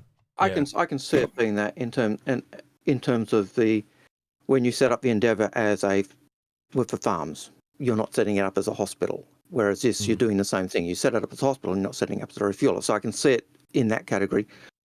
And that's different from, say, when you set up your cat, you've got 4 options you can do as opposed to just one, and that's a big difference. It's very closer to the way the modules that seem to be working. It's closer to the 600i with the big module change out, or the Endeavour, rather than, say, a cat or a Carrack or the Javelin, if that makes sense. Whereas they've got multiple options, whereas these are one of the other type setup. Yeah. It's can I go on to the next question, or you guys got more to say? No? Okay. It's Fizzy ask, have there been any recent updates about the Retaliator Gold Pass? No, they have not. The last thing we heard was they're redoing the door, but it doesn't take 6 months to do a door. So I have to assume they're also doing that as a part of its kind of Gold Pass to bring it up to speed. Yeah. There is Janos Morris. Sorry, go on. I was going to say really quickly, there is a little bit of overlap between the Galaxy and the Retaliator as well, because the modules are internal. Well, maybe I'm wrong there, actually, now I think about it. Well, it depends how it connects. We have to wait and see. But yeah, anyway. Yeah. Janos Morrissey has a very similar question. He said that the Retaliator bomber was meant to be gold standard last year, and the testbed for modularity, do we have any idea what's happened to it? So at the start of the year, that it was the M50. They moved it to that, and that was on the roadmap as well. So that's gone off as well. So I think we'd probably safely say, with the delays we've seen on 318, probably got pushed back a bit. So I don't know. Maybe they're starting with a smaller module like the M50 because it's just easy to deal with because it's just one little thing. But yeah, I think at the moment we'll have to wait to hear more. To be honest with you, the last I remember hearing was the M50. So yeah. All right, next question.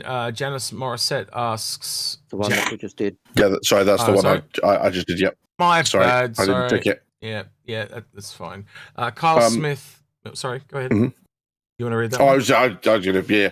So Carl Smith asks, I think he's nipped off, he said no appointment, but we'll answer it anyway. Why do you think they went back to modularity on the heels of the Spirit, which seems like a great candidate for modularity, yet they went with variants? I think they kind of want to prove that modularity is still a thing. And yep. John Cree's been saying it for years, like the last 4 years or so, like modularity is still a thing. We're not getting rid of it. But I also, on the other turn, I don't know about you two, but I also do agree. I 100% would have made that. I think, okay, I'm looking at it with a designer hat on, right? It sounds like a great candidate as a modular ship, right? It really does. But it then would have pushed the price up, which would have put, and you're already in a very narrow window there where at that $100 to $200 price point roughly in there, right? I think it would have pushed that up to 180 type of thing, and I think they were worried about the price. I don't know if you guys feel the same, but that's kind of how I look at it, because when it becomes modular, it pushes the price up. Expect the base to be a higher price if the modules are all available to be purchased and added. Yeah. Whereas you have your variants and they're locked in as that single thing, you can keep the individual ship price down, I suppose. So, yeah. Hello to Walkabout. Yeah, he just says he's a bit late to the show, but just wanted to say hi. So he thanks for the $10 super chat there as well. Badges, what's your thoughts on the modularity? I mean, Essay kind of said it best. What did he say? Money. Yeah. I would hope retroactively they may go back and make it so it's modular, but I think they said in the Q&A specifically that it isn't, so it would be a walk back for them. Not that they're beyond that, but the other thing I'll point out from a developer standpoint, it is clearly modular, as in the way they're going to make it is modular, but they're designing it so that we can't have a modular, right? So it's a win for them as in producing the ship, but it's a loss for us as in not getting that. The other thing that just, again, another development standpoint is the skins you buy work on all 3 ships, right? So that tells you that in the code it is essentially the same ship, right? So it's just a little bit of a letdown, but you got to remember there's some kind of design thing there that we can't see, that there's a reason they want it separated, and it may be money, but then again, if they're bringing a ship like the Odyssey, the Galaxy out, then you've got to understand there must have been some design reason there. They didn't want to have a ship that was that versatile at that price point. That said, though, we don't have a versatile ship at that price point. You know, we do have the Caterpillar and the Redeemer above, and now I believe we also have the Pisces below, but we don't have, like, most of the ships in that area are variants. Freelancers, Cutlasses, C1s. So I think they wanted it to be in line with those, unless you guys think different. Because it gave it a massive advantage, and that means when you put it in game, it's the ship that everyone would pick. Why would I pick a Cutlass Red at all when I can take the C1 and I get 3 ships, the Spirit, and I get 3 ships for the price of 1? And when you look at the original, I think it's almost going back to if they did that, it's going back to that original idea. Like the Aurora was originally kind of this, my Aurora, but I can do it my way. I can give it the extra large cargo pad. I can do, or pod. I can do X, Y, and Z. But they made them individual ships. And so they did change, but what the old you've got X number of upgrade hard points or whatever it was they did way back, and that's changed over time. So they seem to have gone more to that distinct variants as opposed to modules, and there are very few ships that really have those distinct modules, and then how they've filled them out, what they're filling them out with. they didn't sell the modules for the cat because I think that locked them in. And they clearly stopped selling modules and naming the modules after what was it, after they did the Endeavour, then they did, was it the, what was the other, and the Retaliator. Yeah. After that, they haven't sold any modules. They've said, oh, yeah, it's got this. Like even the Carrack, they've said, oh, yeah, it's got, could have these modules, but they've never sold them. They've never put them out. The only one we've seen any work on for other modules was the Cat. And I think I think if you follow it logically, it showed them that they lost money on modules. I think that's what it was, and that's why we never ever found about the modules for the Cat. And I think, I'm going to be honest with you, it's the only vehicle now we don't know what modules are coming from. And I think it's really unfair. Because, like, let's just take the example of this Galaxy. This Galaxy will come out. If they just say it's got modules and they don't give us any information, I don't think it'll sell as well. But by the same token, the Caterpillar's been sold, but we don't know what modules it's getting.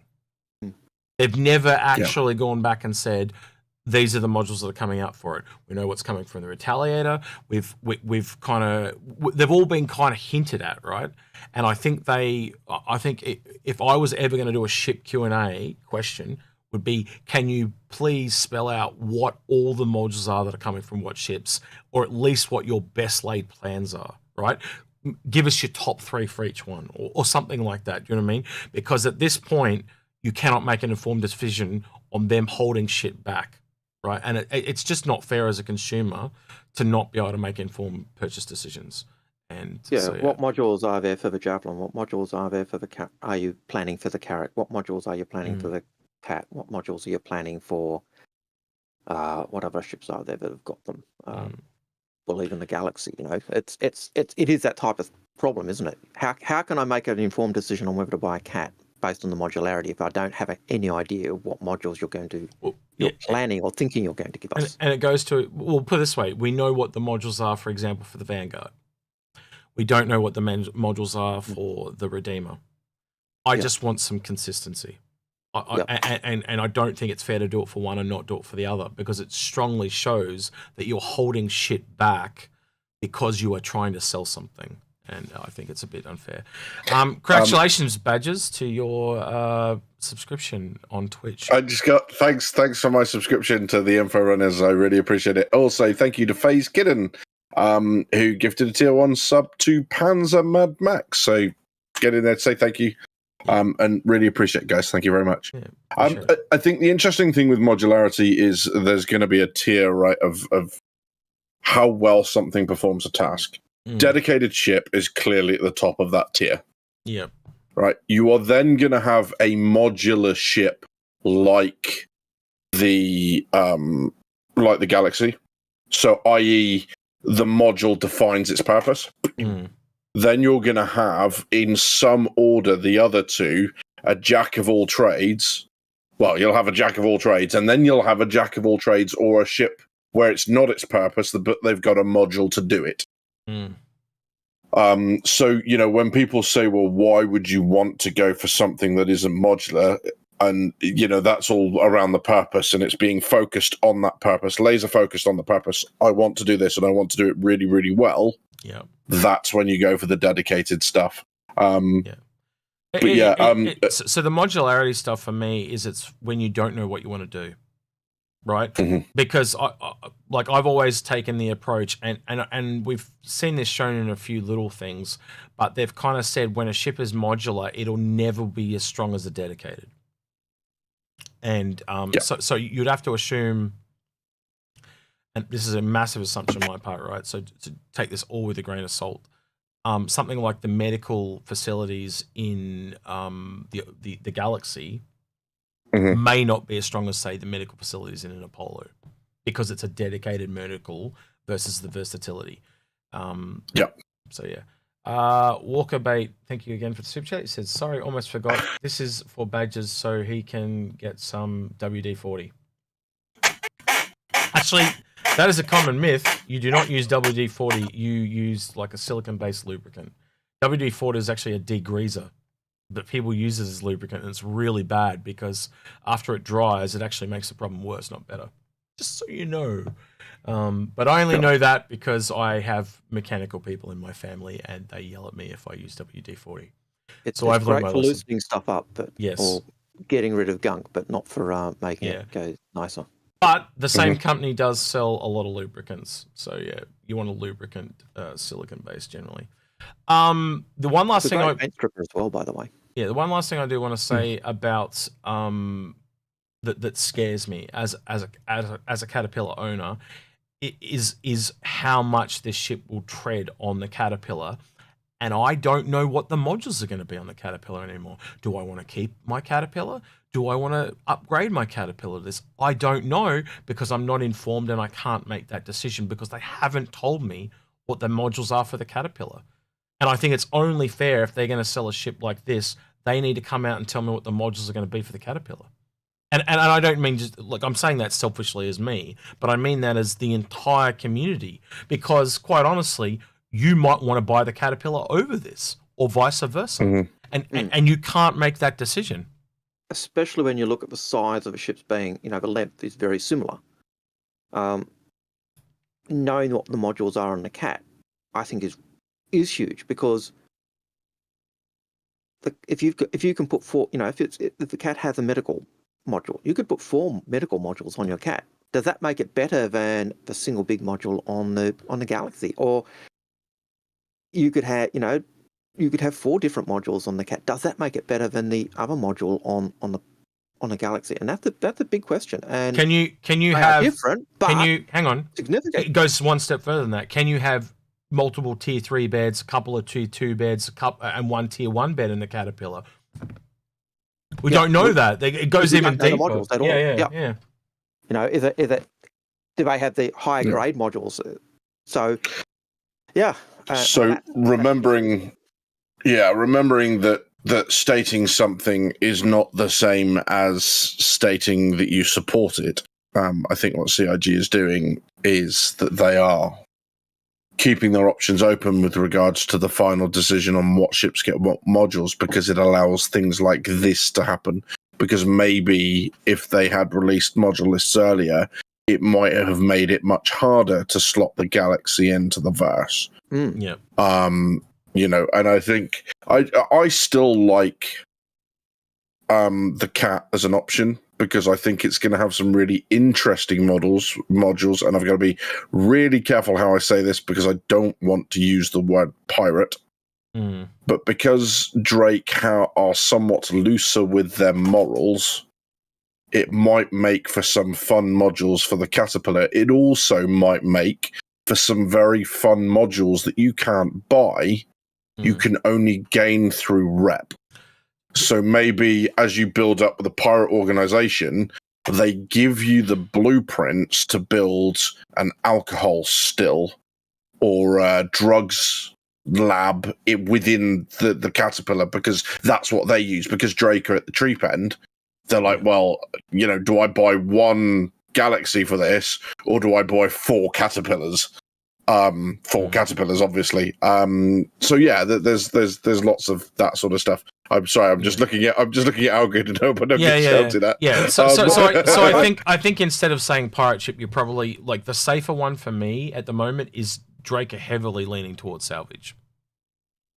And the Chop Chop was probably the premier module they talked about back in the day. So yeah. Look, it's actually bizarrely, and I'll back this up with a real world example. An essay will be able to do the same for me. It's actually, in a weird way, it's a compliment.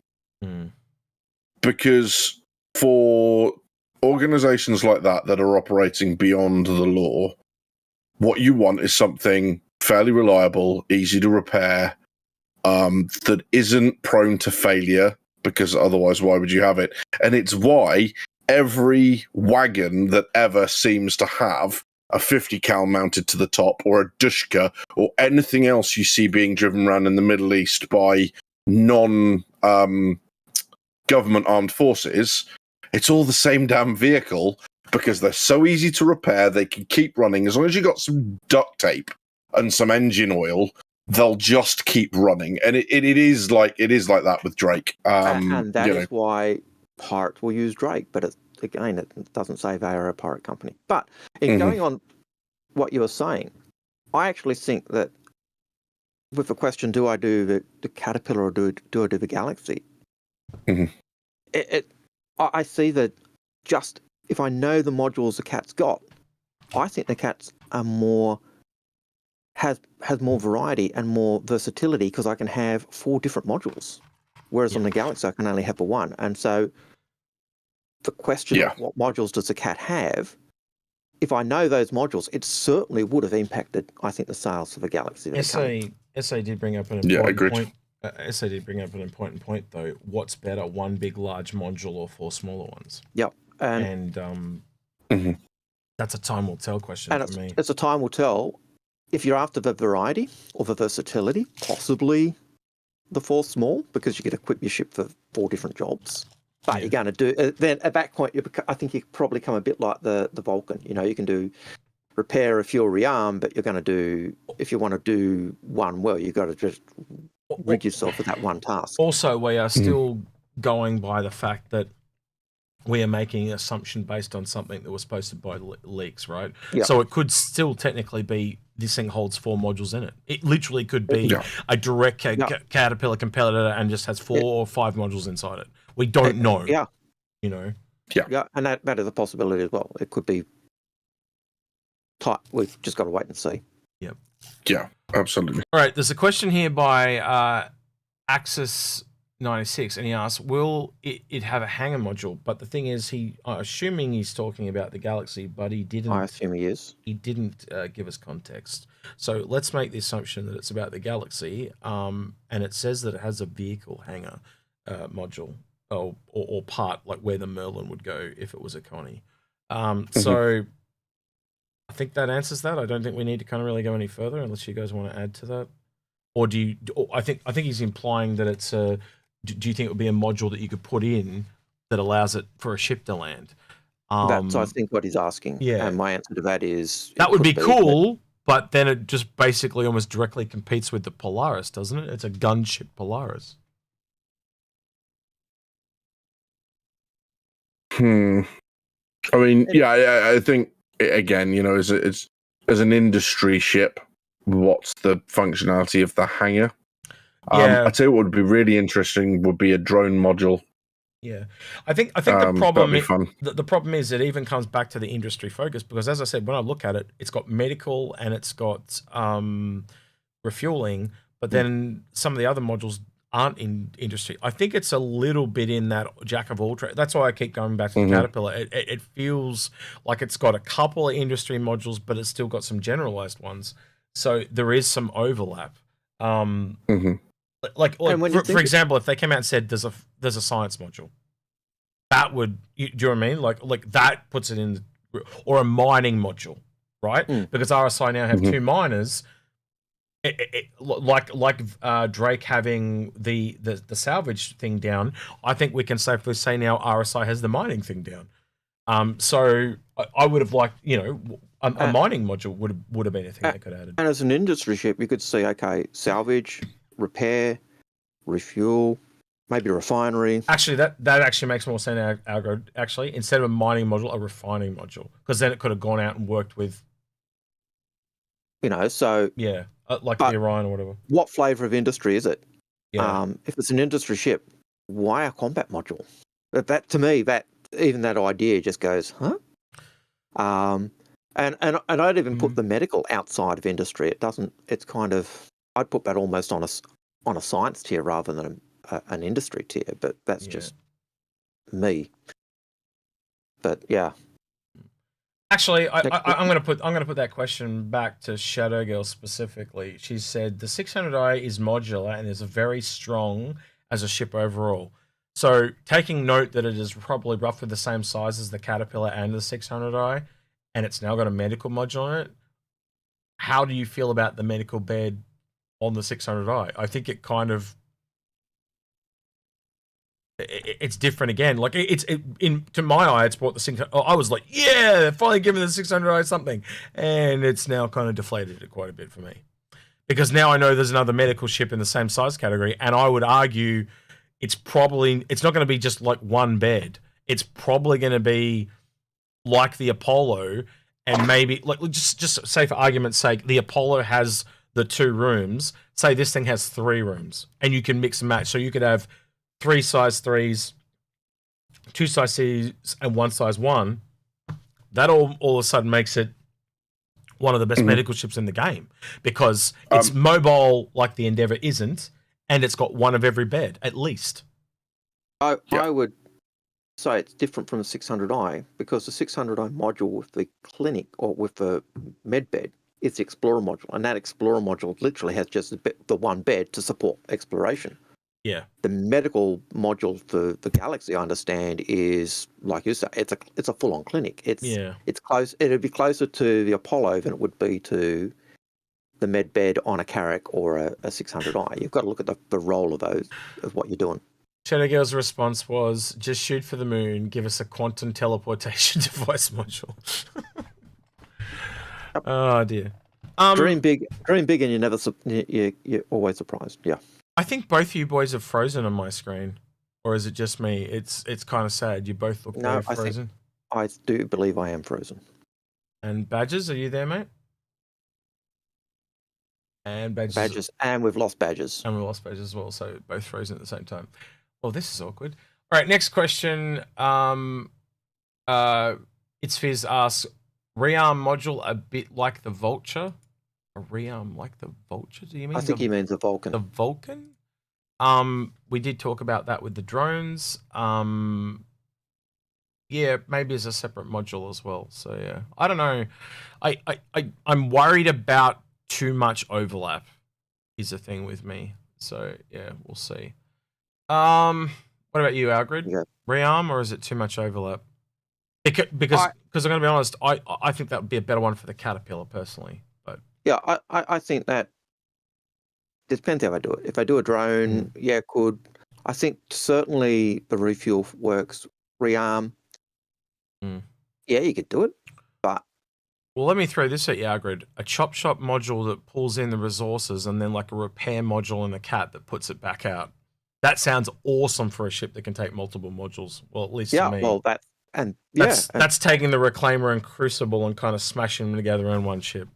And that, I think, it would be the huge advantage of the Cat over the Galaxy, assuming that the Galaxy only has one big module. And I've got that stuck in my head, so I keep going there. But yeah, we don't know. It could be just like the Cat with different modules. So, but if it is one big module on the Galaxy, that option for a Cat, I think it gives the Cat so much more versatility and value. Good to have your back, Badges. Yeah. No, slight technical issues. Couldn't get a word in edgeways to tell you I just needed to step away, so I just killed everything. Oh, that's fine. That's fine. But you're frozen, so we couldn't tell.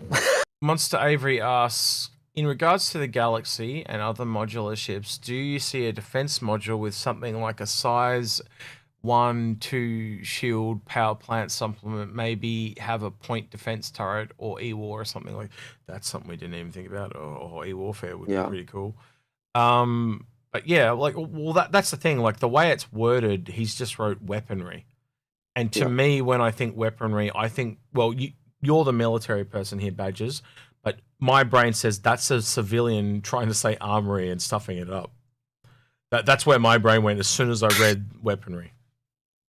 Yeah, possibly an armor smiths or ammunition transport. Yeah. You know, because, I mean, we're all about to find out, I think, at some point in the medium to far future that transporting missiles and torpedoes and taking ballistic rounds are not necessarily two activities you want to be doing at once. Yeah. So maybe, you know, in tanks, they have water jackets to protect the ammunition from cooking off. Yep. There may be some sort of more, standardized thing in a Galaxy. But yeah, in terms of E-War and stuff, really nice ideas, but not an industry. Well, that's the other thing, right?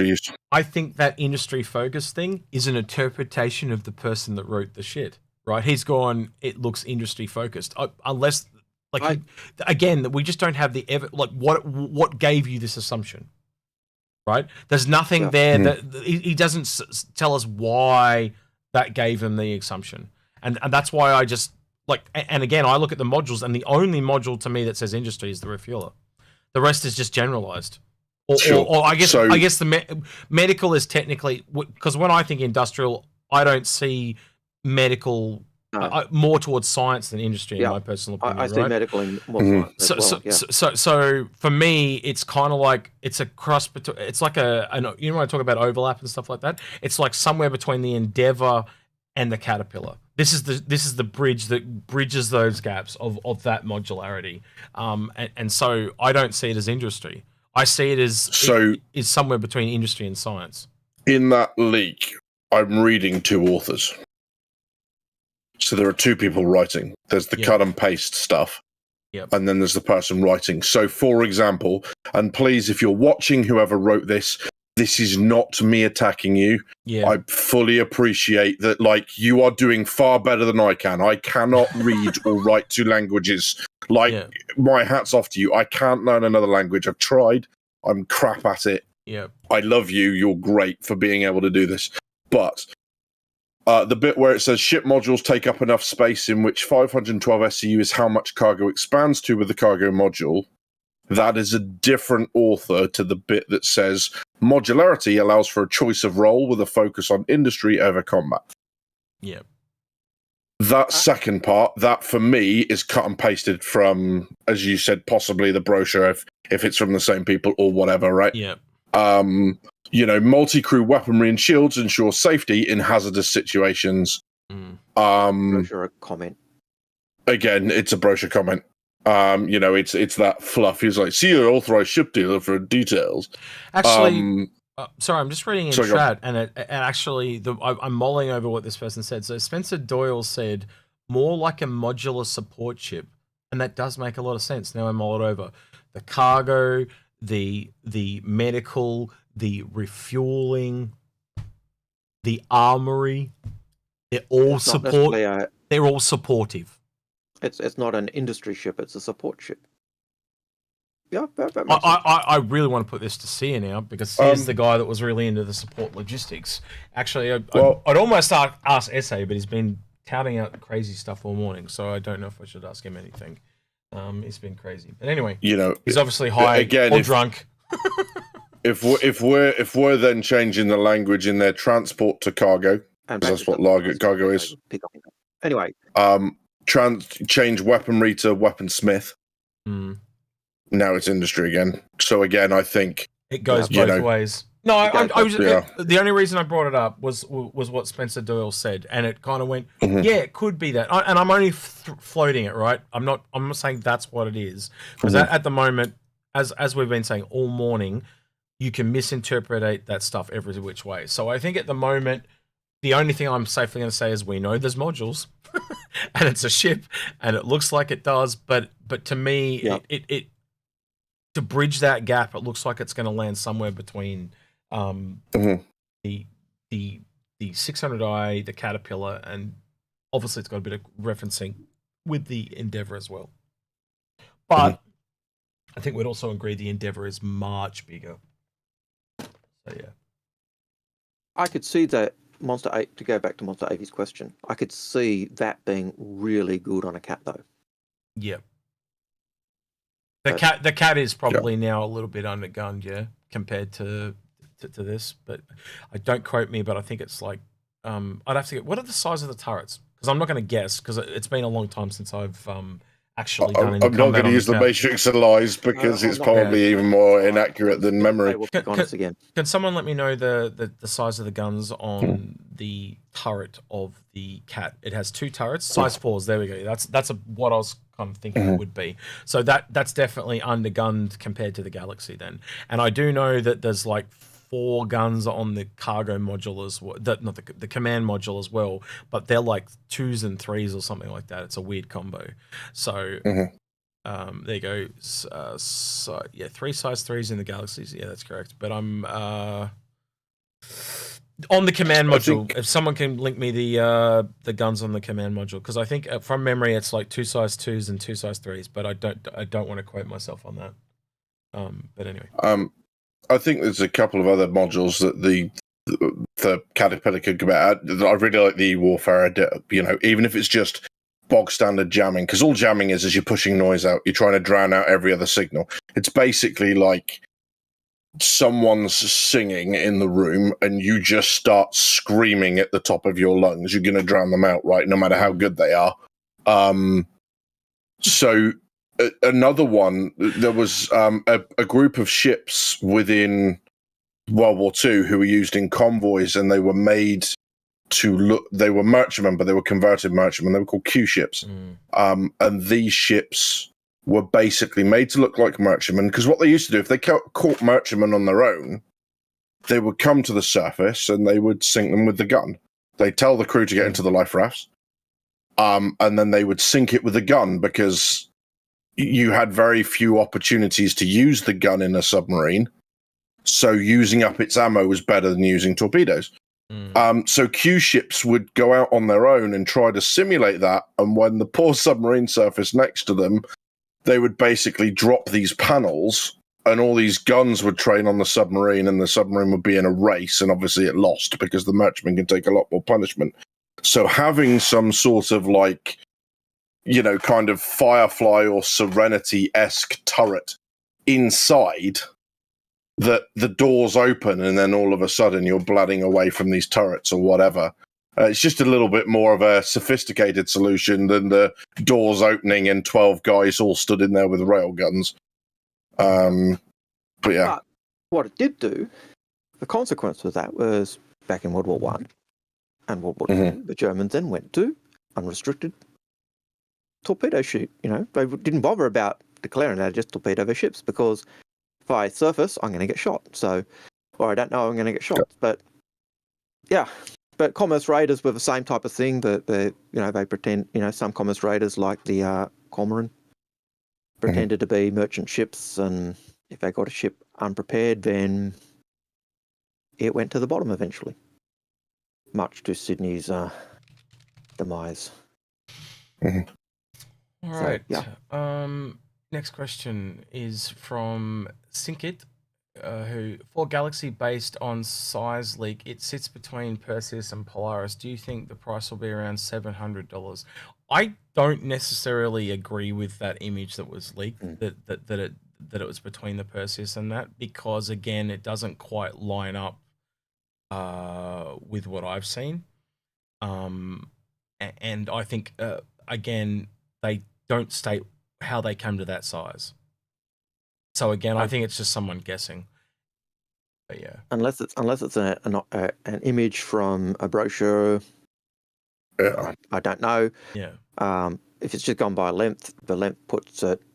If it's Carrack size, and if people have said it's around 110, 115 meters, that puts it close to a Caterpillar. It also puts it slightly smaller than a Carrack, and it also puts it a little longer than a 600. So yeah, and they're all, and as you, I remember when we were talking the other day, X, and you said, "Oh, it's Carrack size," and I says, "What?" And then you went through and explained. And you said they all sit on the large pad. yeah. That's all Carrack size is saying. It fits on this size pad. That's it. Doesn't say it's Explorer or anything. It just fits on that pad. Yeah, so and the Carrack is 2 meters shy of the maximum, which is 130. And as we've said, like, we're talking about the Caterpillar today, and a lot of people think it's so much further down from where the Carrack is, but it's literally 13 meters, which is not much at all. In fact, the 600i is shorter than the Cat. Yeah. So And that lands on the same pad as well. Yeah, right? and that's you got 90 meters up to 128. Yeah, it's somewhere in that range. Yeah, so it how long's a piece of string? Like, it's that type of analogy again. But yeah, and I again, when we're dealing with this stuff, like, I will take everything they say with a grain of salt up to a point, right? But the problem is, until it's official, none of it is. That's just how it always is. Anyway, so that was from Sinkit. Listix asks, what would a medical galaxy be like? The Apollo is a mobile clinic, halfway functional like an ambulance. The Endeavour is a hospital that needs ships docking to it and requires drones and ships.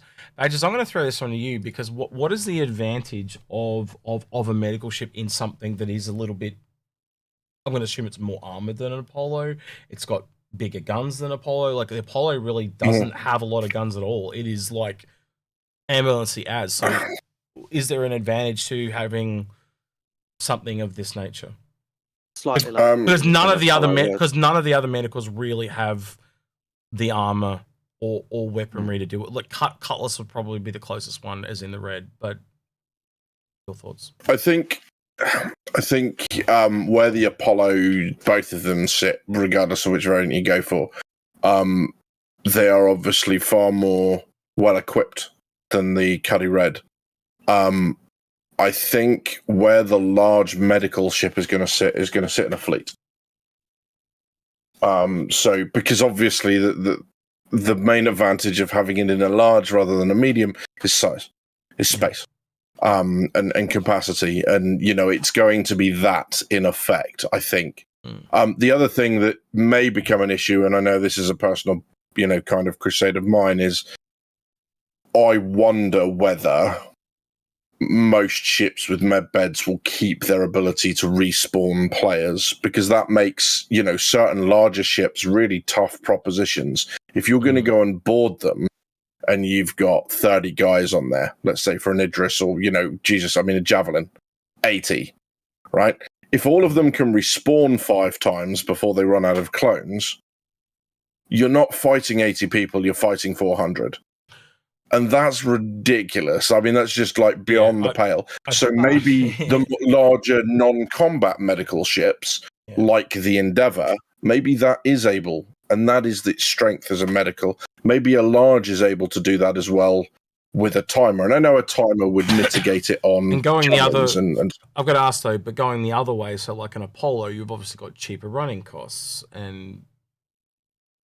Yeah, absolutely. And I think the medevac specifically, its strength with those drones is recovering multiple ejected pilots from a high threat or a medium threat situation, right? So it's got cover, it's got people to detract, to attract attention away from it. That's a really important. That's a really important thing too. Does this thing have the drones? Does it not?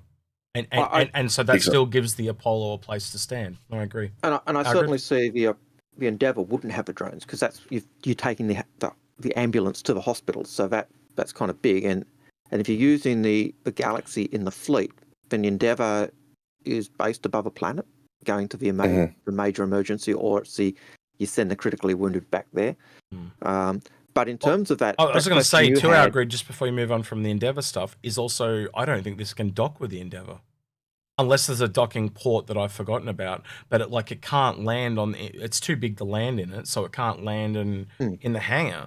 So it has to either dock directly.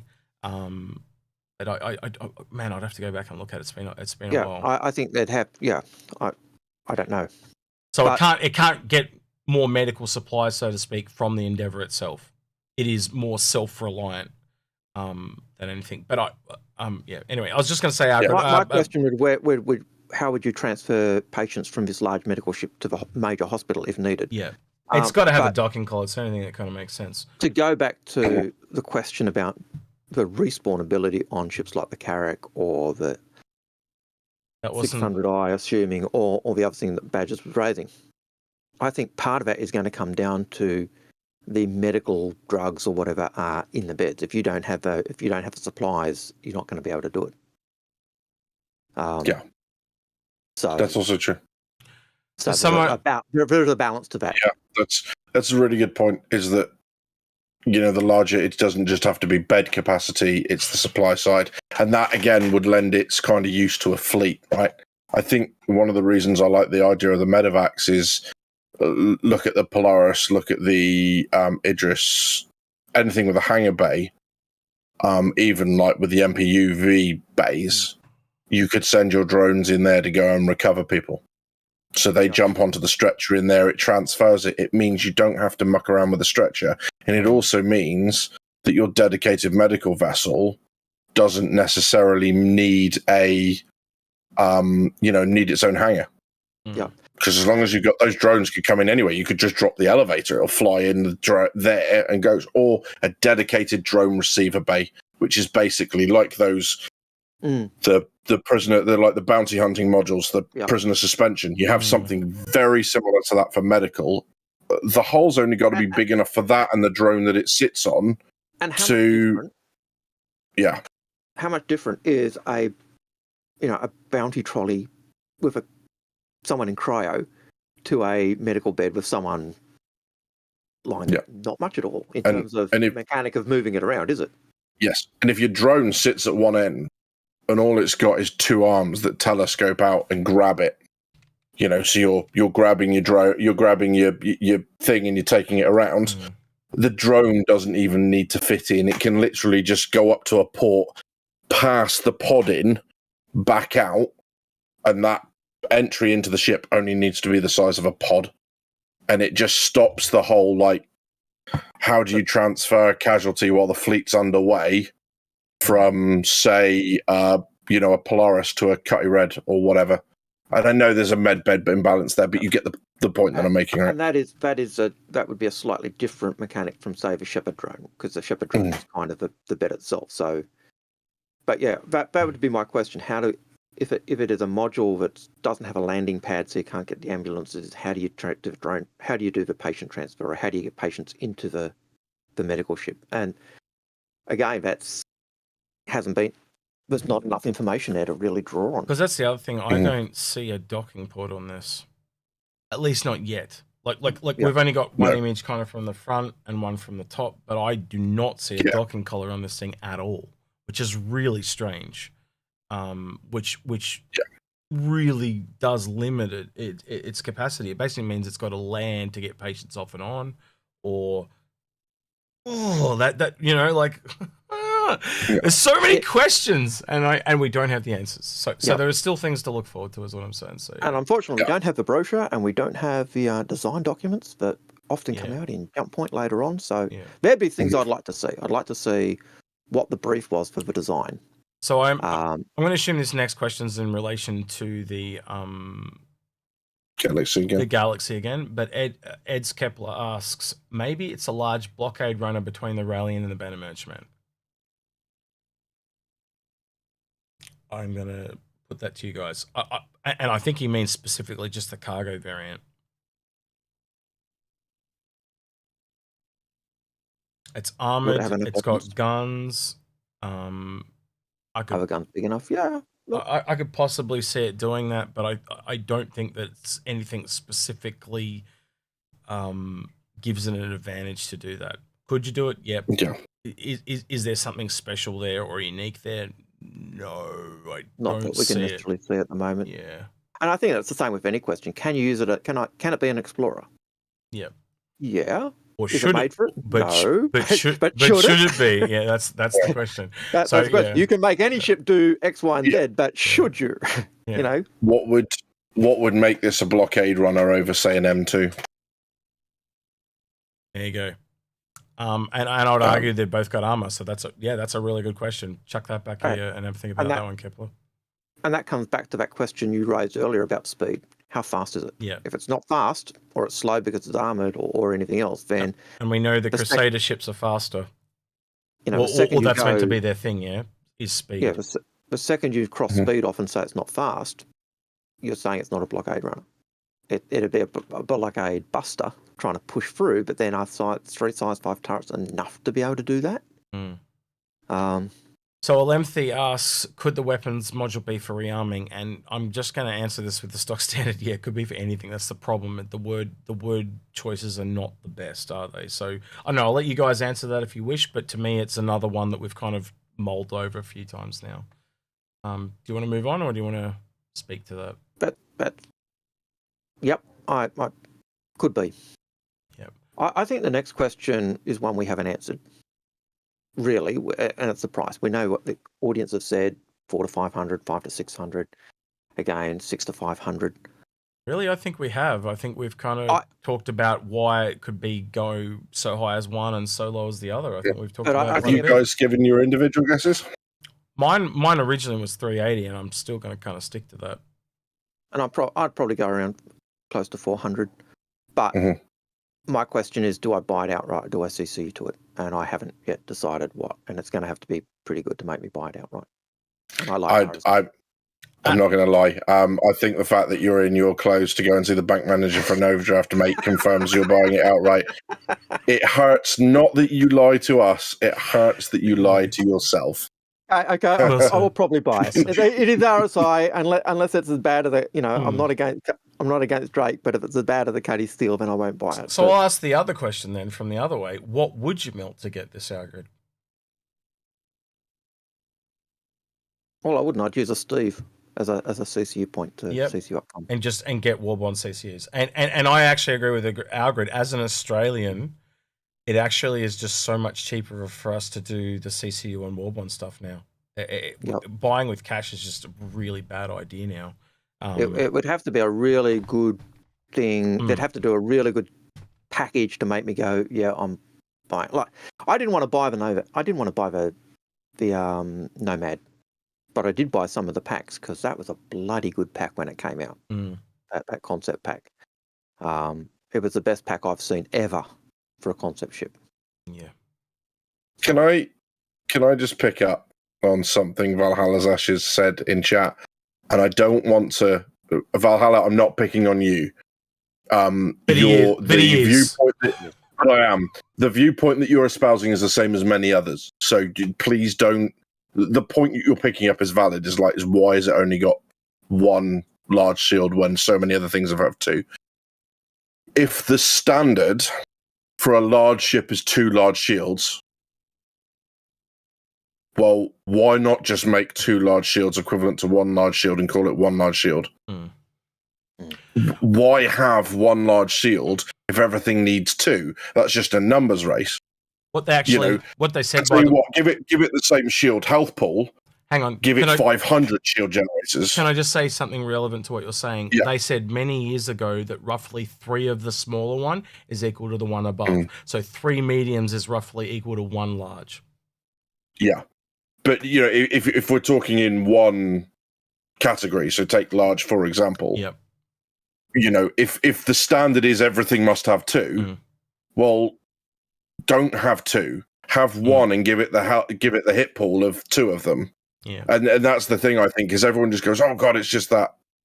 I also think armor's not in the game yet. And I think I don't know. Badges, you tell me, just a yes or no answer. Do you think this ship has armor? Yes. Algared? It's RSI. RSI are more heavily armored. And I also think it's armored. And the reason I say that is I think that's, to answer Valhalla Ashes specifically, is it only has 1 because it makes up for it with armor. I think that is the obvious thing. Because I think armor is going to become more and more of a thing. We haven't seen...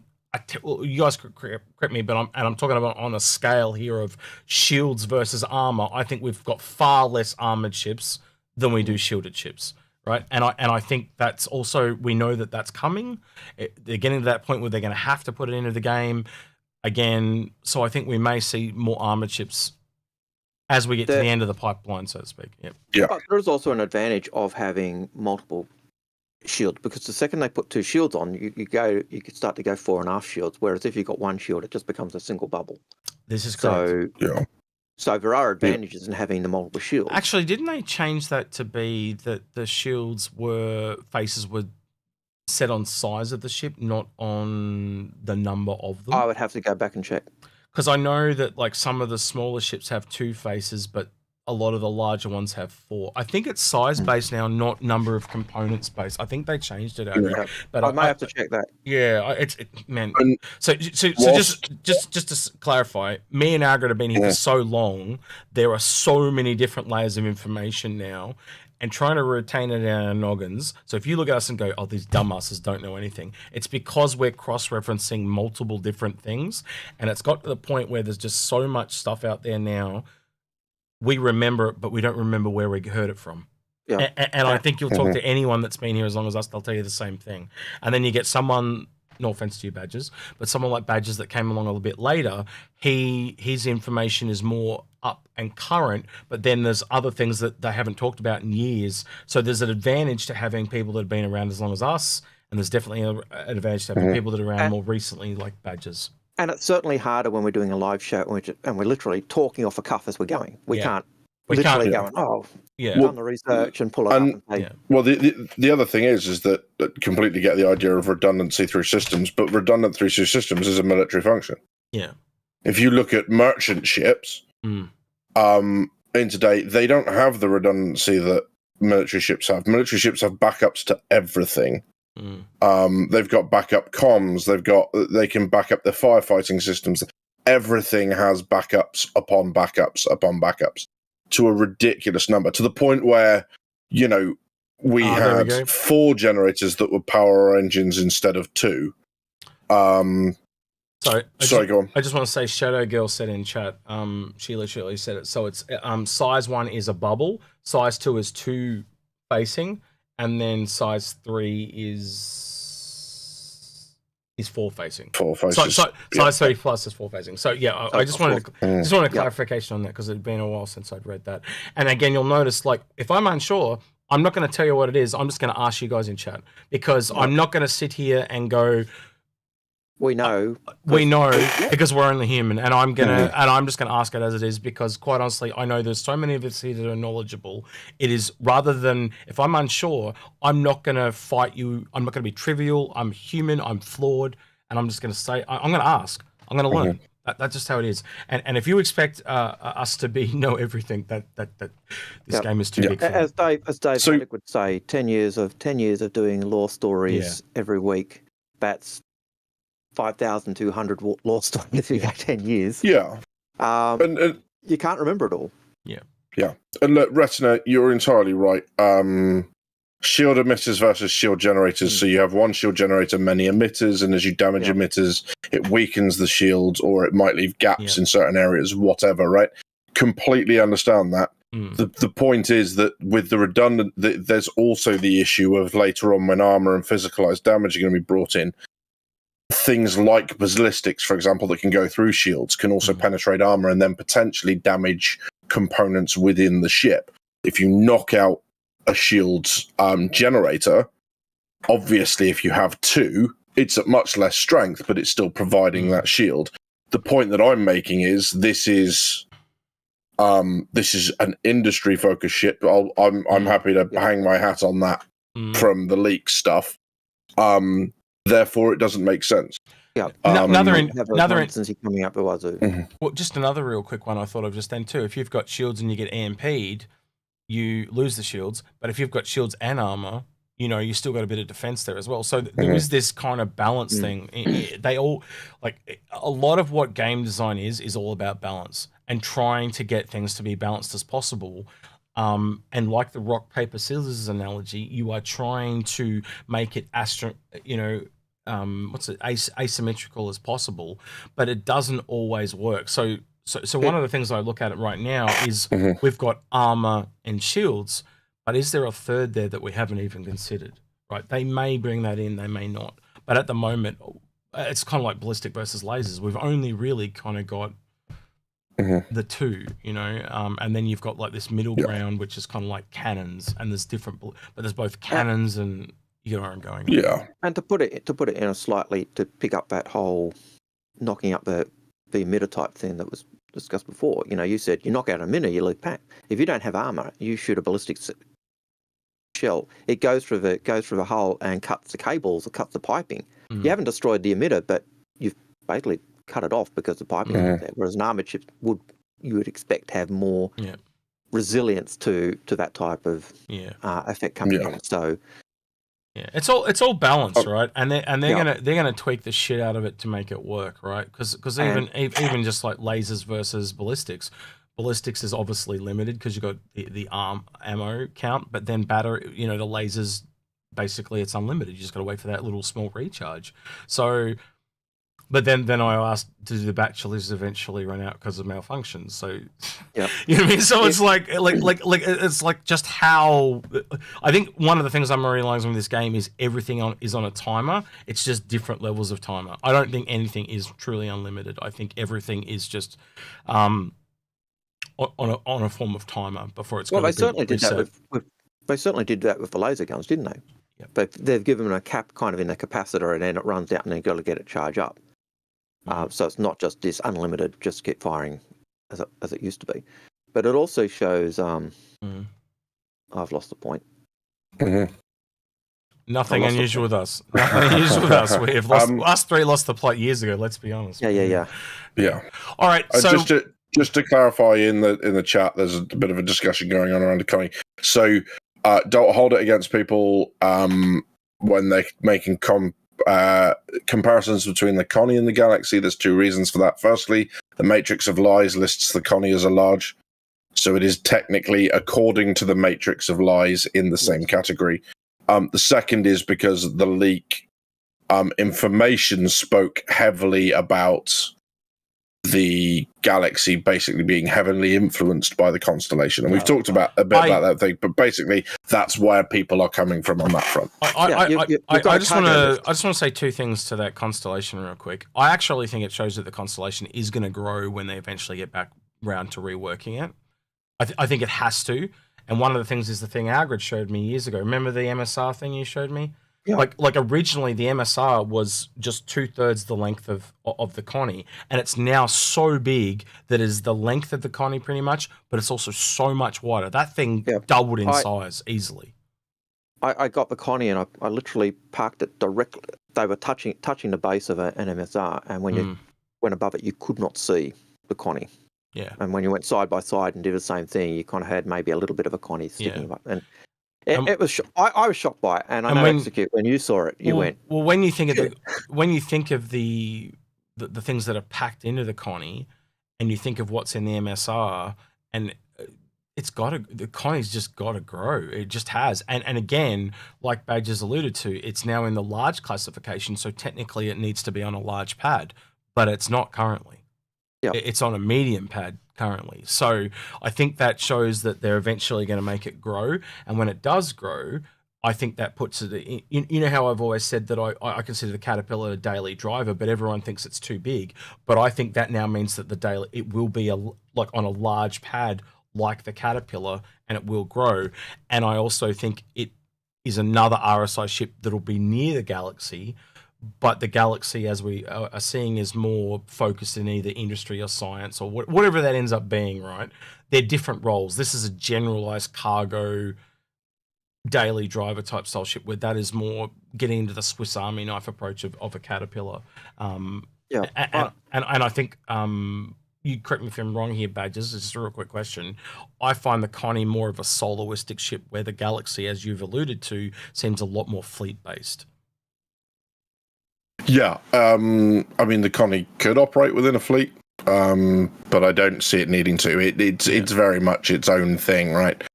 Where, yes, the Galaxy to me seems almost all of its roles, bar maybe cargo, make it seem part of a fleet. Even then, it can just be a resupply for the fleet, can't it? Like it holds cargo, extra cargo. If it's only got remote guns, remote turrets, that almost says it's a two-man ship, because pilot's going to struggle to use the remote turrets while he's flying. I would argue you need 3 people for the turrets, because there's 3 turrets, but I digress on that. It really doesn't matter. It's trivial, but yeah. All right. I really want to hone through some of these questions if we can, of which there are like 2 pages left, so we've got a shit ton. But do you mind if I take the next one? Just because I think I can monologue this one. I'm trying to phrase this in a way that won't make me sound white knighty. So Macaknown asks, Perseus and Polaris sit in concept without any apparent tech blockers to complete, and here comes the Galaxy. At what point is this not acceptable? I think the first thing is, we don't know that the Galaxy is in production. That's something from leaks, so that might be a guess. It's interesting that from that information we've got that it's in production. I don't know where that's come from. If it is, however, one of the things that we've covered already is that one of the reasons for this might be that it has a fuel module, which would explain why they said it's built for Stanton/Pyro. Because don't forget, CIG have oversight of how many ships we have. So they're probably looking at the number Starfarer Geminis, because that ship ain't in a great place. And fight me if you think otherwise. Going, we're going to struggle here. So maybe they're adding this as so maybe the base variant will be a fuel variant, because everyone else gets that as the loaner. So that when we all go to Pyro, everyone's like, yeah, I can refuel you. That'll be great. The other Perseus... Sorry, I was going to say real quick, I wanted to add also is that if they have 3 ships in a similar size category, they can produce them all at the same time. And they said the Polaris was coming after the Banner Merchantman. So that means they could do the Perseus, the Polaris, and it all at the same time. And just cross-reference the art, because the art is very similar. So they basically can just whip them out, real quick. And I could fully see them doing that. Especially on larger ships. Especially on larger. Sorry. The other thing I will say with the Polaris is, given that it's bigger, I think it's safe to say that we're not going to see any of the bigger ships now until, as in higher crew requirement and everything else that can go on it, now until we've got some form of server meshing in that allows them to spread the load. When Xenothreat first came out, they had to drop the server player cap to 40 players because the servers couldn't handle it. We're obviously up now much higher than that. They've done a lot of improvement, a lot of optimization to allow that to happen. But I still don't think we're at the point where you can have these massive ships floating around. So I would guess that's the tech blocker. The Perseus, of course, I want it. I now own one. That you paid for yourself, right? That's what I was saying earlier in the week. I saved my money. It was hard earned, that bad boy. Thank you guys. On the stripper pole. I love you. I have my thong out and everything. You made him dance, monkey dance. That's how he. But yes, that's hard work. Yeah, you're right. There is, Mac. I don't want to white knight this. There is a point when it's unacceptable, and they have to balance what they want in game with the fact that people have backed money and are now waiting effectively on their product. So you are right. There is a point at which that becomes unacceptable. Yep. I would suggest we're not there yet. I can see why this is, no matter how hard I want my Perseus.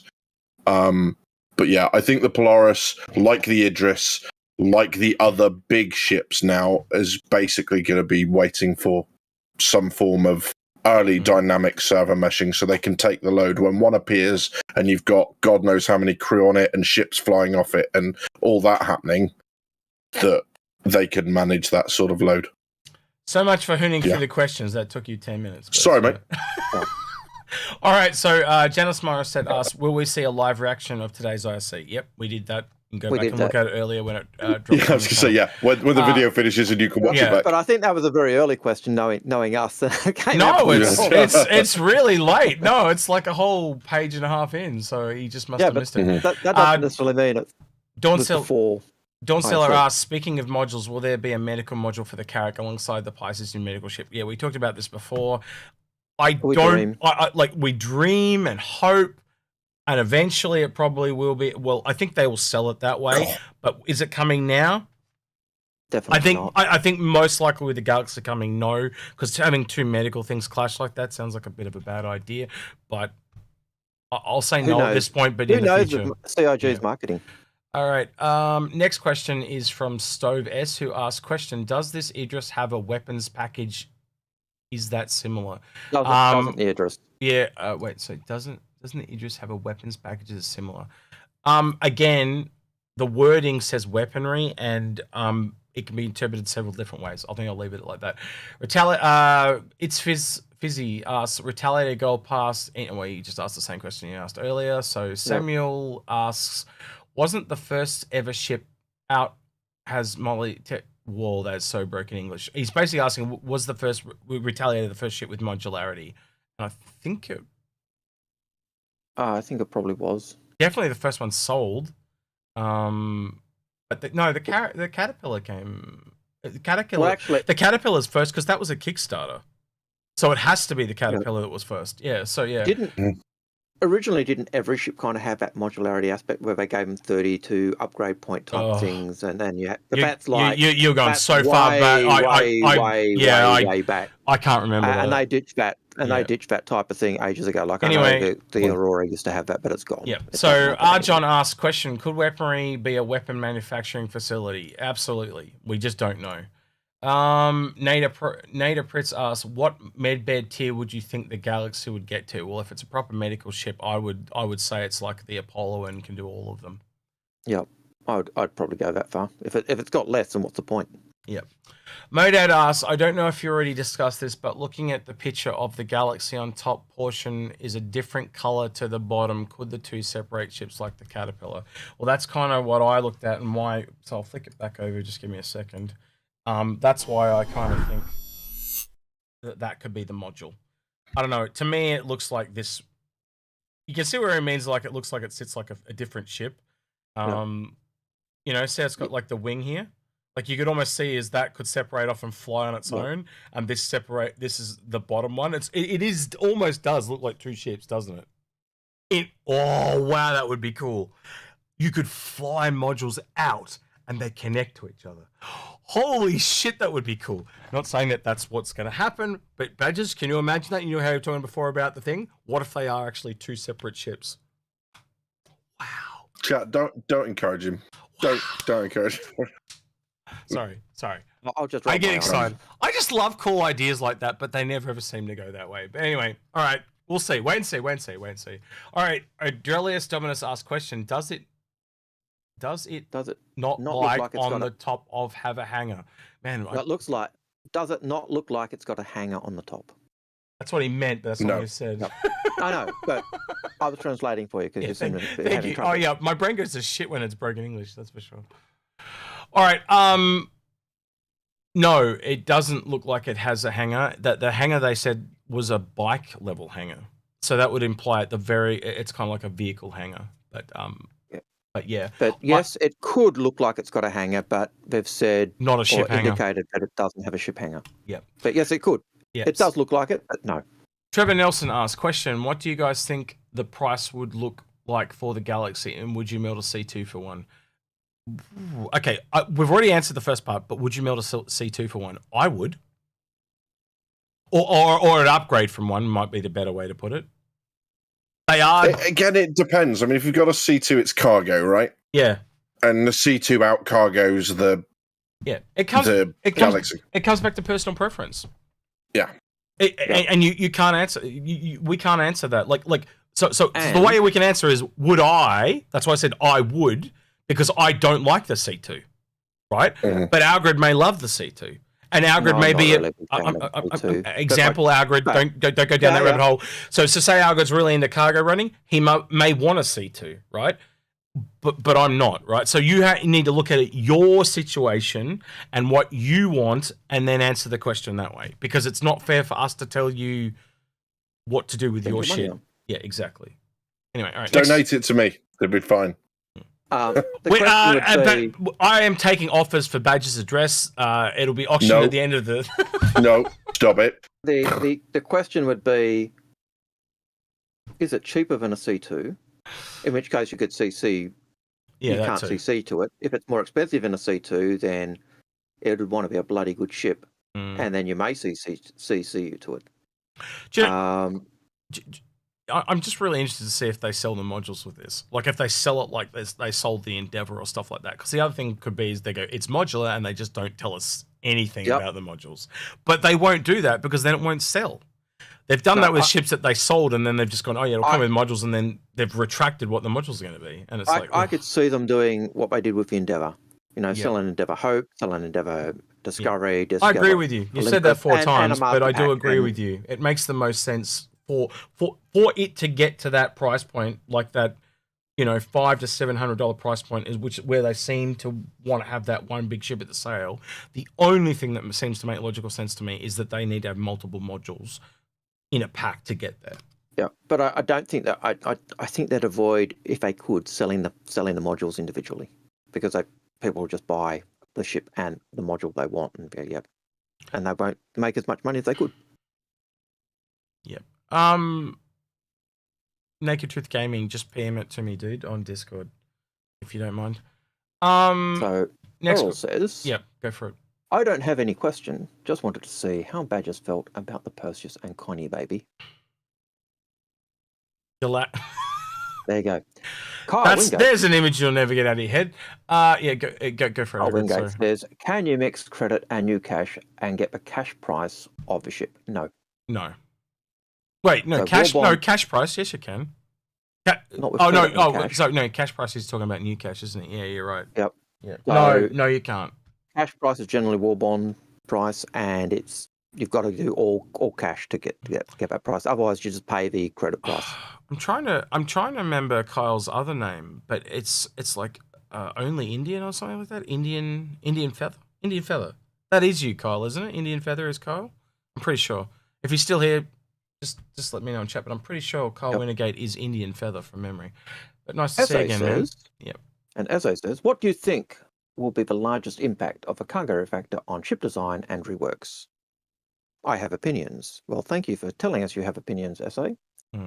I think it's got a lot. I think it's got a lot more to come down the line. Like, I think the cargo refactor is so light compared to what I was expecting. Like, I was expecting like 4 or 5 different cargo crates, and we literally got the 1/8 that we've got right now, and we've now gained 1 SCU. That's all we've got in the whole thing. I was expecting. I think down the track it'll be big, but I think the first thing we're getting is what they showed with the Reclaimer. Yeah. When they were doing the scraping. If over the next 12 months they add a different size cargo container every patch, no problem. I got no problem with that. But will we get that, or is it all going to come in one big flurry? I don't know. And my question would be, can I get? Could we have empty frames so I could actually fill my little containers that come out of my Reclaimer and fill those to actually fill the box? But that's another issue. Spectators here who are also on Discord, all right, I get it. I'll never pull that face again. Please stop DMing me. Yeah. So you know how you were asking for a sticker of the Perseus? You're not getting that, but you're getting the one of that. That's going to follow you forever, Badges. Yeah. And we'll just call it the erect emoji or something like that. But yeah. Leon says to move on, unless you want to add anything to that question, Badges. No. No, I'm going to purposely ignore it just because I know SA will like it so much if I do. All right. Leon says, what is this? A CIG IAE 2952 November Fool's Day joke? It didn't come from them, so no. So we don't know. Yeah. Janice Morris asks, ISC is out now. Are we going to do it? Yes, we've done that already. Ferrell asks, Algared, does CIG come consult with you before announcing a new chip concept? Hell no. No way. No. Why would they consult with me? They don't even consult with some of the people inside CIG. Why would they come to us? Yeah. So yeah. But yeah. You know, and groper. Well, put it this way, if they come to me and Algared and Badges about the Odyssey, do you think that would have happened? You know, if they'd gone to their or if they'd gone to their own internal community team and asked them that, do you think that would have happened? No. They they need to start communicating more, not just with us, but internally as well. But yeah. All right, Sandgroper asks, is a beanie a hat and should it be worn inside? Well, I often wear my beanie when I'm not on stream. This is the hat that I use when I'm always on stream. It's part of my brand, just like Algared's suits are part of his, and Badger's suave half-man mustache that he can't grow like me is his. My hat is mine. And I would say yes and no, as I always tell my students. So, there you go. Yeah.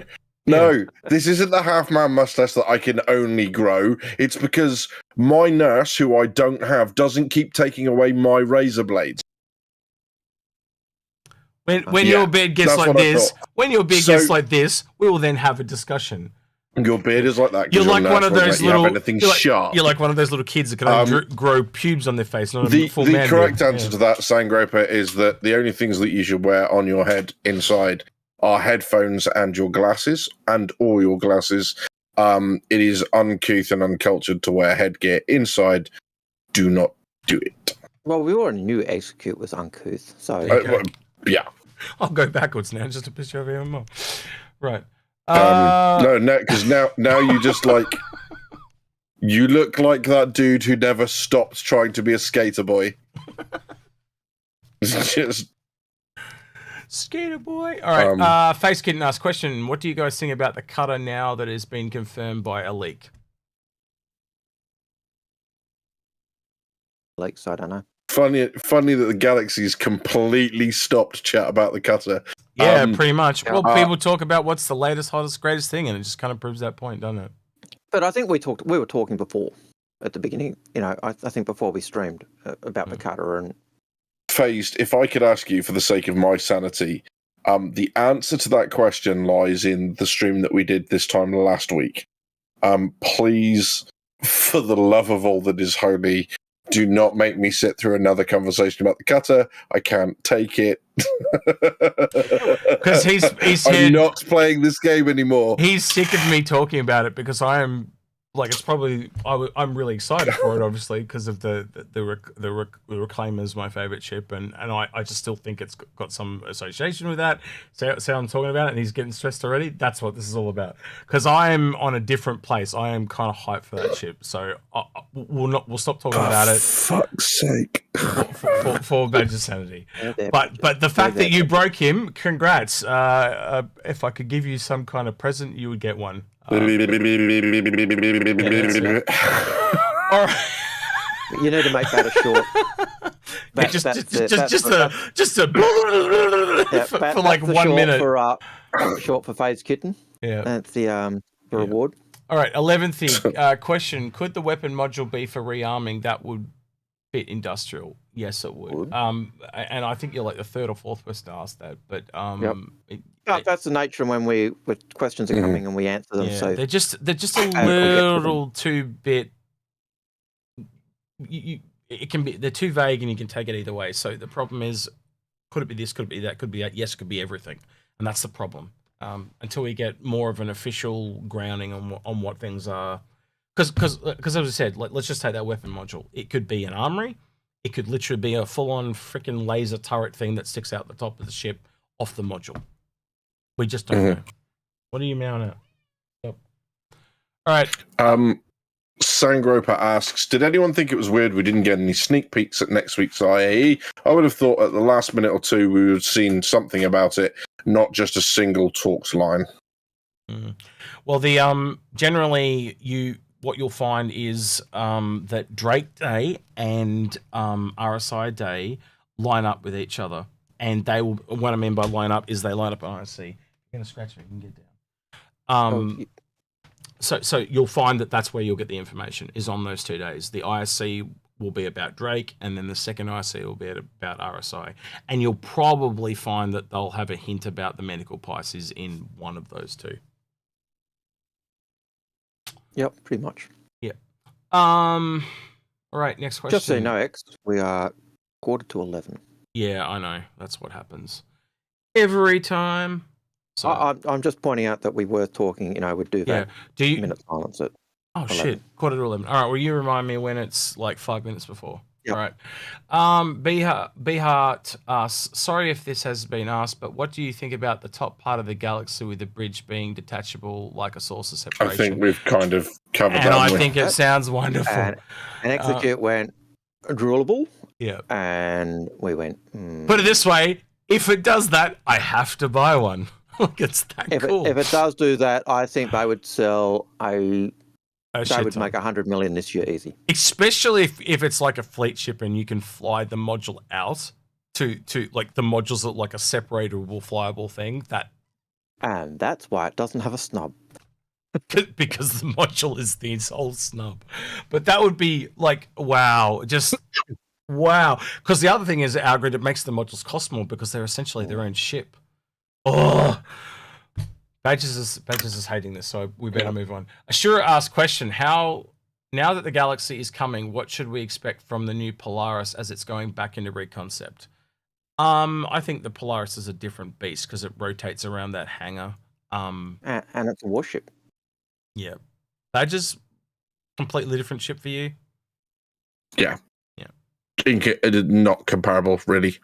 Yeah. Although I think something you could expect from the Polaris is for it to look more angular, potentially, like the other two. And just so Arkin and everyone else knows, no, you actually don't need to put brackets around question. All you need is question in the question, and it will be pulled out from chat. Because our bot is smart. All right. Next question. Akan Mizid asks, Asura, don't forget. No, that's just a comment about brackets on the question. Kishkin asked thoughts on the bridge location of the Galaxy. Disregard if already asked. Yeah, just on the top there at the front. It looks Connie-esque. Flick back over to this image, I would assume, and you guys tell me if I'm wrong, that it's this part here. What I would It's assume. kind of got that constellation-y, Perseus-y type of RSI dome thingy. Yep. So I'd assume it's there. Yeah. Next question. Ashura asks, now that the Galaxy... No, same question again. Rum Runner question, did you have an idea on cost? Yeah. Yep. We talked about that, but 380 to 600, it's all over the shop, to be honest with you. Starlight asks, with the way the Connies are built with a lot of HP, since the Galaxy is Connie inspired, would you inspect this ship to have a high HP hull, HP advantage over ships to similar sizes? If that's a Connie, if that's an RSI thing, that their hulls have more hit points, then yes. Yep. 100%. Can't buy that. Enrich Lowe Smith asks, do you think that for hauling specifically the Galaxy will be available edge over the C2, the med bay, or is this modular itself the main advantage? I think the main advantage is the modularity, but as a cargo ship, it's more like the M2 than it is like the C2. I think that's a much fairer comparison. Also, I would also state that they are more akin to having a similar cargo size. I can't remember the exact number, but I know it's like under 500. It's like 479 or something like that for the M2, and that's closer to this, which is like what would that be, like 550. So it's under the Caterpillar, but above the M2. So that weirdly pushes this in the middle again, which is something they seem to like to do. Always chuck things in the middle of other things. And usually the middle one tends to be the kind of a sweet spot of it. Because it gains a bit and loses a bit, but then because it's got a bit of everything, it seems to be better. Yeah, I agree with you on that. It's a Fix My Fleet by Carl Wingate basically question. Should I get rid of the Kraken conversion kit or the Starliner? Oh, geez, for the price, I'd probably get rid of the privateer module. Get rid of the conversion kit first. Yeah, because I don't think any module is equal to a full ship. You can just think about what you can do and the time investment, what you'll get out of that. You'll get way more out of an entire ship because it's a whole new experience as opposed to modifying another that you've got. But that's entirely up to you. And again, if you change your mind, you can always buy it back from buyback at a later date. The only thing I'd say that may make melting the conversion kit a better option is that ships are likely to go up in price, and with the changes, that's going to make the price go up in price. With meltback, modules don't. I assume aren't going to go up in price. So, yeah. Right, Feathers asked question. I hate to mention it as a possibility, but when are the chances CIG cancels the Endeavour if it turns out to be too technically challenged to put in the PU? You take that back. It's never happened, and not to say it won't happen. No. But let's play with that idea, right? So say they cancel it, they would refund us all our money. They would have to. They have never done that before. And most companies are very reluctant to ever refund people money. But because they are cancelling it, we would be 100% entitled to refunds. And they would offer store credit, but you could literally ask for a refund, and they would have to give it to you, especially under Australian law, 100%, but even under American law, I think they have to if they're cancelling something. And how would that work for, say, big packs that have the Endeavour in them? That's a minefield you wouldn't want to cross. I can't see them doing it. And I'd also think because of the tunnels and stuff in the Endeavour, ships like the Javelin would be way more complicated than something like that. I don't think that ship's as complicated as you say. It's no more complicated than a Javelin, really. It's less complicated than a... The Bengal would be more, wouldn't it? Because of the big open spaces on the inside. I was thinking that the whole series would have been more complex because a concertina. Once they get the cargo boxes down, not as much. Not as much. In effect, the Endeavours, the reason it's so complicated is because they obviously want to do it where you can see the modules being removed or whatever, that sort of stuff. At the end of the day, what they'll do if it gets too bad is they'll build an Endeavour in every possible configuration. So when you go to the terminal and go, I want this module and this module on it, they just spawn that as a variant. They just tell us that it's modular. Yeah. And they hide behind the variants, basically. And given that the upgrades or the changing of modules and that are going to be a dockyard job, I could very easily see them doing that. The other thing I want to point out is all the modules are symmetrical, so they can cheat there. So spawning one and flipping it to the other side is essentially the same thing. It's the same art assets and uses the same RAM. It just uses lines of code to differentiate the changes between the two. So yeah. North Reka? Yeah, I thought it was Reka, but it's without a W. So it's North Reka? Question: what kind of range does the cat have? Well, at the moment, it's fairly long. I can go a couple of trips backwards and forwards across the entire system in that cat. So, at the moment, it can reach anywhere in the playable verse in one jump. There you go. And go backwards and forwards a couple of times. But yeah, again, I don't have the exact stats in front of me. Algared, do you have the stats on the size of the? Can anyone give us the size of the? I don't have the stats readily available. Oh, let me get a quick look then. Hang on.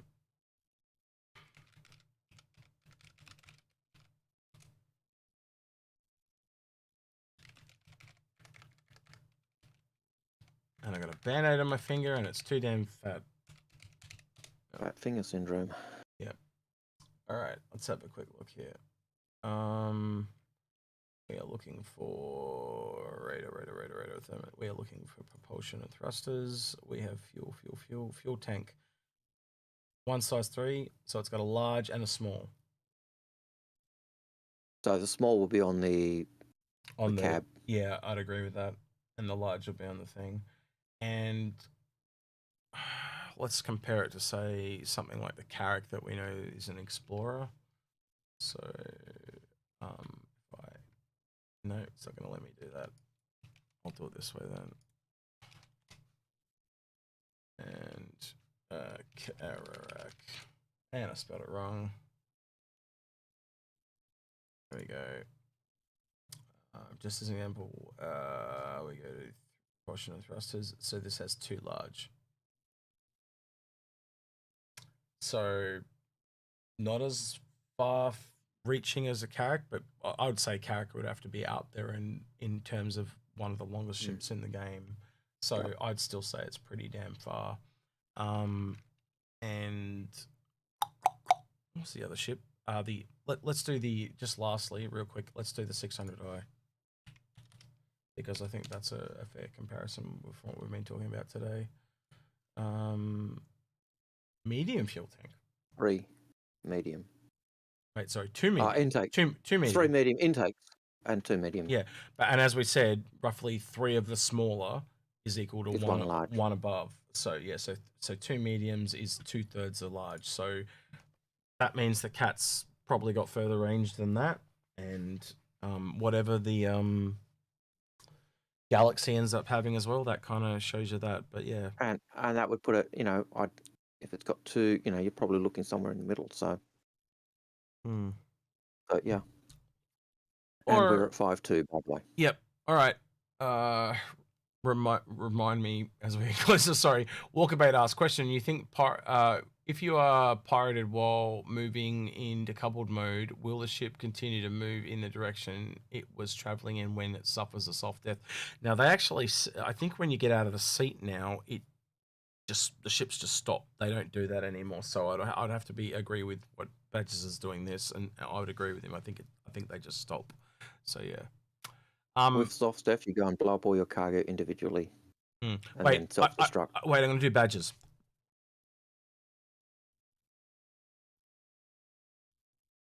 Yeah, you've got same to you, pal. Anyway, yeah. Say again. You too, Badges. Say again. I said, jumping out of a spaceship while it's moving would indicate that it wouldn't. So yes. They're both hungry. They're both turning up. All right. So Stefan Mantz asks, as you said yourself, dedicated ships will always perform better than modular ones. So in that sense, why would you expect tier 1 medbeds when we have a dedicated Apollo for that purpose, or other modules and their functionality versus other dedicated ships? And it could be 100% correct. He really could. Yeah, absolutely. We just don't know. That's just the thing. And hey, damn cats. Yep, we don't know. But if it's a dedicated modular for medical, then yes, it could.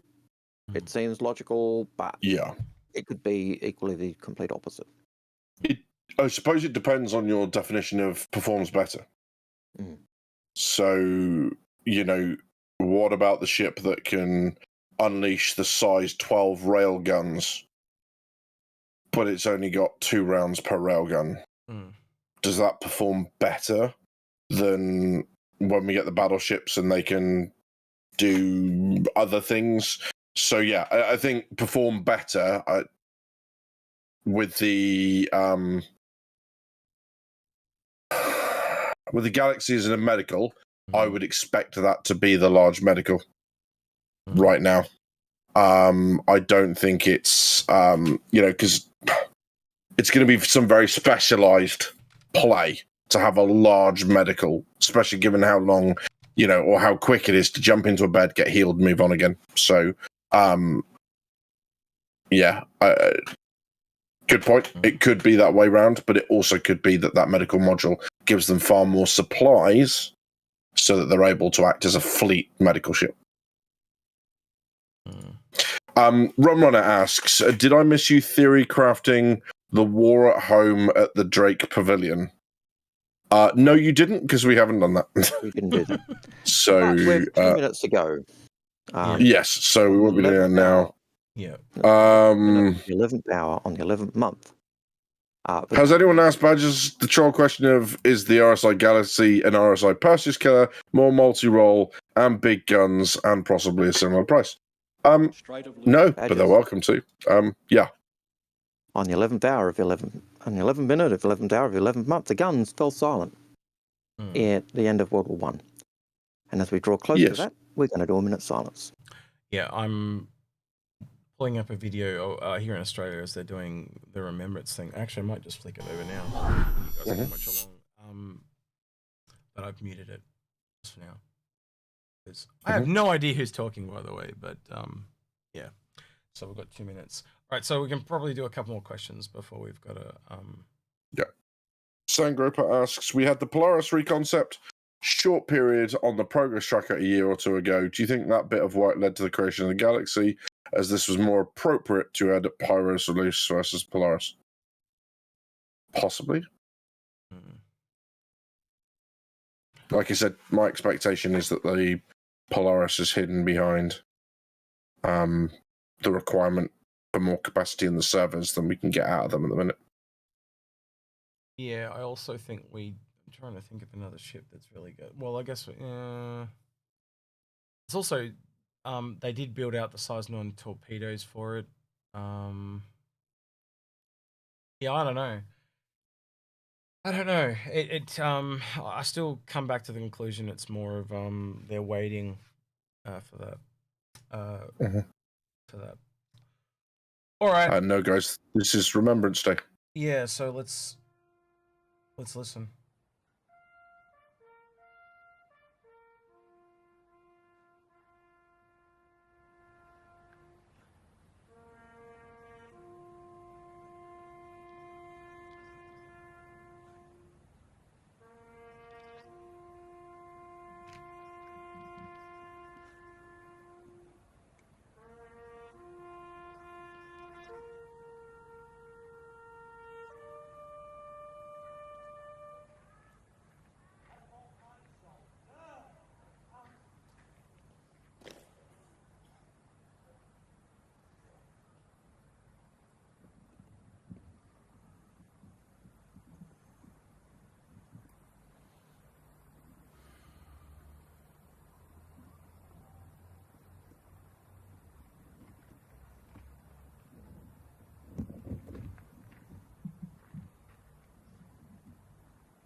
Lest we forget. All right, I think we'll flick it back over from that now. But yeah, I don't know about you guys, but I was thinking about my grandfather during that. So yeah, he fought in World War II in Gallipoli and El Alamein, and he worked on one of the cannons. And I remember him telling me about how one night he was asleep under it and they started firing it. And I was just remembering the stories that he told me. Is there anything you guys want to share about any family members or anything that your times in the war and stuff and things that I think we should be really thankful for it, because the place we wouldn't be in this life we have now, this time of peace, if it wasn't for what they've gone through. I did learn that my dad's father was in the English forces in France during World War II. Originally heard he was evacuated from Dunkirk, but that's actually not quite true, because he was on the Lancastria, which was a bit later, bombed by the Luftwaffe, rescued from there, ended up going back and fighting in, I'd heard, Cassino, way back in Italy, as well as El Alamein, so he was all over the shop. Yeah, so just blown away by that. So yeah, I think it's, there are people who are out there serving at the moment, and they're in some very dangerous positions, and there is a long line of people who are willing to go out there and put themselves at risk, and it's to protect the people next to them, it's to protect the people at home, it's to protect a way of life. And I think there are few things in life as noble as those who march off to war and things, who to put it on the line, because it's an awful environment. People who come back, I was lucky in that, there wasn't a maritime conflict during my time in the forces. There was, when I joined, I was on the line. We were 7 miles off the coast of Iraq 6 weeks prior to Gulf War II, whilst I was in training. And we turned around and came back because it was the ship's time. She'd already been out there 9.5 months, which was 3.5 months longer than she should have been. That ship's company's crew the ship's company really needed to come home. But there was just this, as much as we wanted to get home, we also wanted to be out there and do our jobs as well. So I was very lucky for that. I have a lot of friends who were in Iraq and Afghanistan, who have come back forever changed by the things that they saw and the things that they had to do. So yeah, and a lot of love for all the stories that are popping up in chat for Phased Kitten, whose grandfather passed away in Italy during World War II, and for everyone after that. Loads of love and yeah. I think I'll add to what you said there, Badges. There are a lot of people in our community that served as well. Yep. Yes, absolutely. One of the guys in SCA, which is York, his grandfather was a VC winner in New Guinea. Oh wow. Which is a Victoria Cross for those Americans or non-colonials, or British out there. So yeah. It's a rare breed of person that, when things are going wrong, runs towards the trouble rather than away from it. And everyone we lose, whether that be the military, whether that be emergency services, whether that just be someone who finds themselves in a bad situation and tries to fix it. Everyone we lose, world becomes slightly less bright for it. I could imagine that types of people who would, for Americans, the type of people who would win that would be the types of people who'd get the Congressional Medal of Honor, or the types of people who, would walk into the towers and get people out just because that's their job. They just didn't think about it. They just do their job. And it staggers me to think. And I'm always humbled by those people. And I think it always sounds cheap when I hear people say it. But it's that, thank you for your service. The words don't even convey that respect that they're due for doing that. And So if there are any servicemen out there, and I have, thank you. Thank you so much for what you do to help keep the rest of us safe and be able to enjoy the freedoms and security that we have. I've always wondered, and this is just a strange little thing, and I kind of ask it maybe of you, Badges, and some of the people in the chat, what my grandfather would think that of all the video games that we play that are based on World War II, like Medal of Honor and stuff like that, and would they have appreciated that, or did they find it disrespectful? But I kind of put that back to you, Badges, because you're the only one here that served. Is it disrespectful to kind of glorify? Is it glorification in the video games, or is it another side of educating people of what could have gone on? Is it a bit of both? I think it's impossible for me to answer that on two fronts. Is one that I play.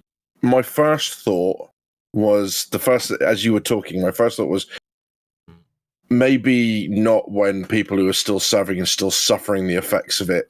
You can see it, but then I play Squad and Armor, which are all, Squad is pretty much straight up Afghanistan and Iraq face combat. It's also got Russians and stuff, but it is that way. Armor is, although it's a fictional setting, it's modern conflict. And I don't think I can answer that. One, because as someone of the video game generation, albeit, started very early into it, I've always been able to separate what's going on in the real world from what's going on in games.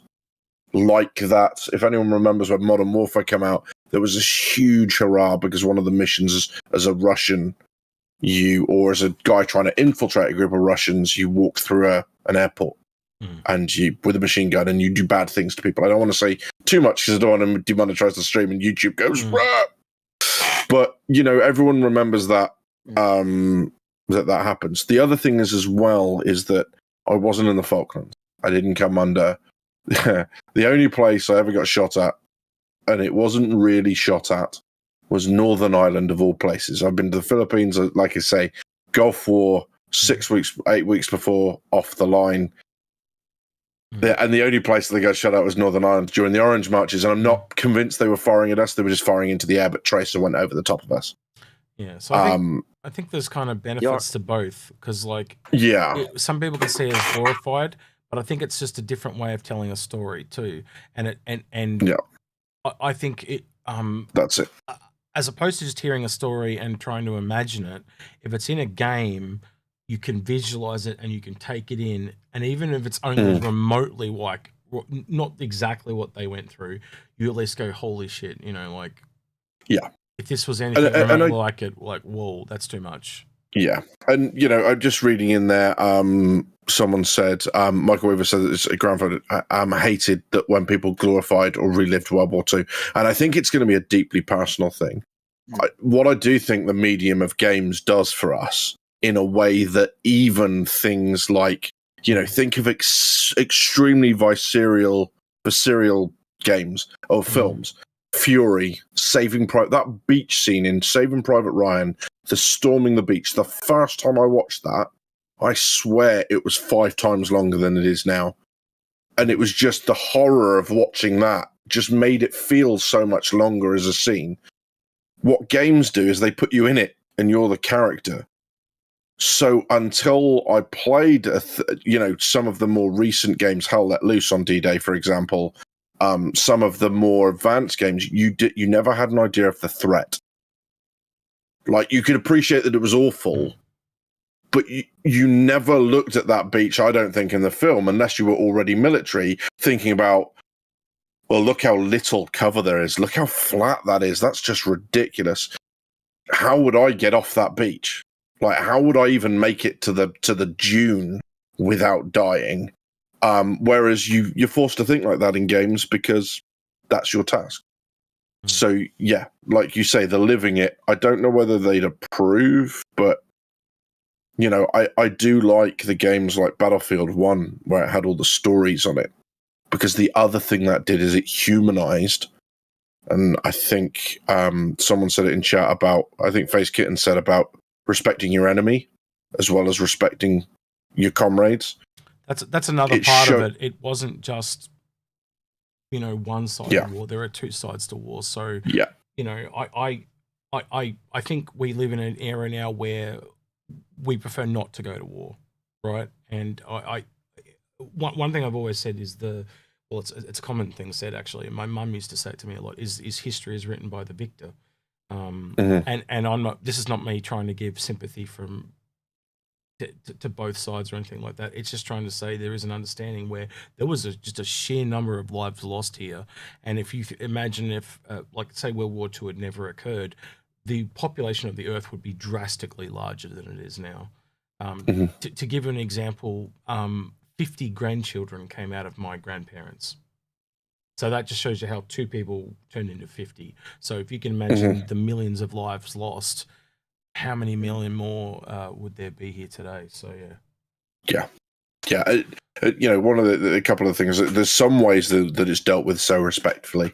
And Band of Brothers, The Pacific, are two such examples of that, because the historian that wrote those, so they're books long before they were series. The historian that wrote those, he's passed away now, a guy called Stephen E. Ambrose. If you see any of his books and you like military history, buy them. They're phenomenal, because he did something we can't do anymore, which was he went around and interviewed every veteran he could get his hand on.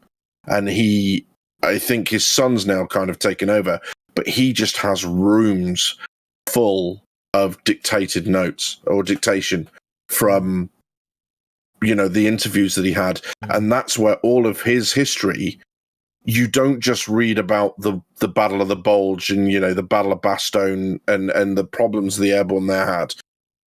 You're actually reading about Corporal so-and-so from whatever company and he said this, and he specifically remembers this one thing. And you see it in Band of Brothers, where I forget his name, it's the sergeant who gets promoted to a lieutenant, and he says the first barrage that he experienced, he remembers laughing, because it was like the 4th of July parade he went to as a kid, the fireworks. Wow. And then, like, the next one, he's not laughing anymore because he realizes how deadly it is. But it just these very personal kind of connections. But that, I forget which one it is. It was in Battlefield. It's the where you play the German tank crew in the Tiger. Yeah, I remember that. And that to me is so poignant. And I do wonder what veterans of that period would have made of that, because that to me spoke of an experienced tank crew trying to get home, and they have this young crew member join them. If anyone doesn't know the story, I won't fill it in for you, and he is so ideologically driven by what the Nazis were after, and the rest of the tank crew were like, kid, it's over. Like, we just need to get home now. We need to go home. We need to get out of the way of the Allies and all the rest of it. And he actually ends up shooting, the last Tiger. Thank you, Chungus. Yeah.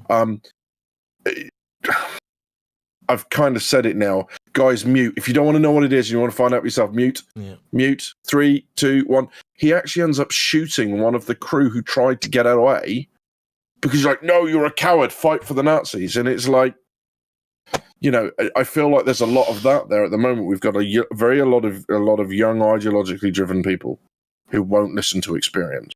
Yeah, and I think it's like you were saying before about how that guy had all the notes from all the interviews and stuff like that. A lot of people forget we're from a time period before computers. Like I just wonder how much knowledge has been lost. Yeah, like a, Yeah. you know, I know there was a. it's crazy because my grandmother passed recently, right? And I've been, this is going to sound so weird when I say this, but I've been craving her savory toast. And none of my relatives can make the savory toast. What she used to make. Sorry. It's all right, mate. It's it's strange. It's periods like this. If we don't remember now, when do you remember? Do you know what I mean? I know there was a project by the Australian War Memorial to actually record and interview veterans, both from World War One, and I think they did the same for World War Two, just to preserve that record. But yeah, it's a. I regret I never got to meet my grandfather. I heard the stories of my grandfather in World War Two from my 84 or 5-year-old aunt, like last year. That's the first time I'd heard it. The only thing I'd heard about my grandfather before then was he'd been at Anzio. I'd never heard all the other stuff, and I'm like, what? Yeah. And it just Yeah, absolutely. And it's strange that the impact specifically grandparents have on us. And I'm not trying to downplay anything else, but it's different from our parents, though, isn't it? They're just a bit more lax, and they're not there to to school you, so they're just themselves at that point. And they have a type who take the child and shake it up. You know, give the child a bottle, shake it up, and hand it back. Yeah, get full and full of sugar and hand them back. Yeah. Funny you should mention that, because my grandfather was also Navy. I was the first of my family to go officer. But obviously because my dad was Navy as well, my mum used to work in a nursing home, so used to do 2 night shifts a week. So for 2 nights a week, every week, we would go to my grandparents, and they would take us to school in the morning so mum could go home and get some sleep. So I spent a lot of time with him listening to his stories of being in the Navy and all that sort of stuff. And it's funny, Rum Runner says food is love, and I have really fond memories of my nan's batter pudding. I think it evokes such a strong memory. You could because it hits more senses. You know, it's got the visual, it's got the smell, it's got the taste. And I now associate certain things like apple crumble every time I think of my grandmother. Every time. And I even think of my pop too when I have certain foods as well, because I'm getting into too personal things here, but we used to eat. There used to be this big plate he had, and there was a small one, and I had the small one, and he had the big one, and they were like a matched pair.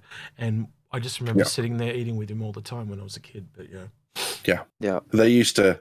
Every time we used to go over, my grandfather used to do something. He used to call it ickies, and he just used to prepare a little plate of treats. And there used to be some peanuts and some crisps, and he used to do apple sandwiches, and he used to just like daft things. But apple sandwiches.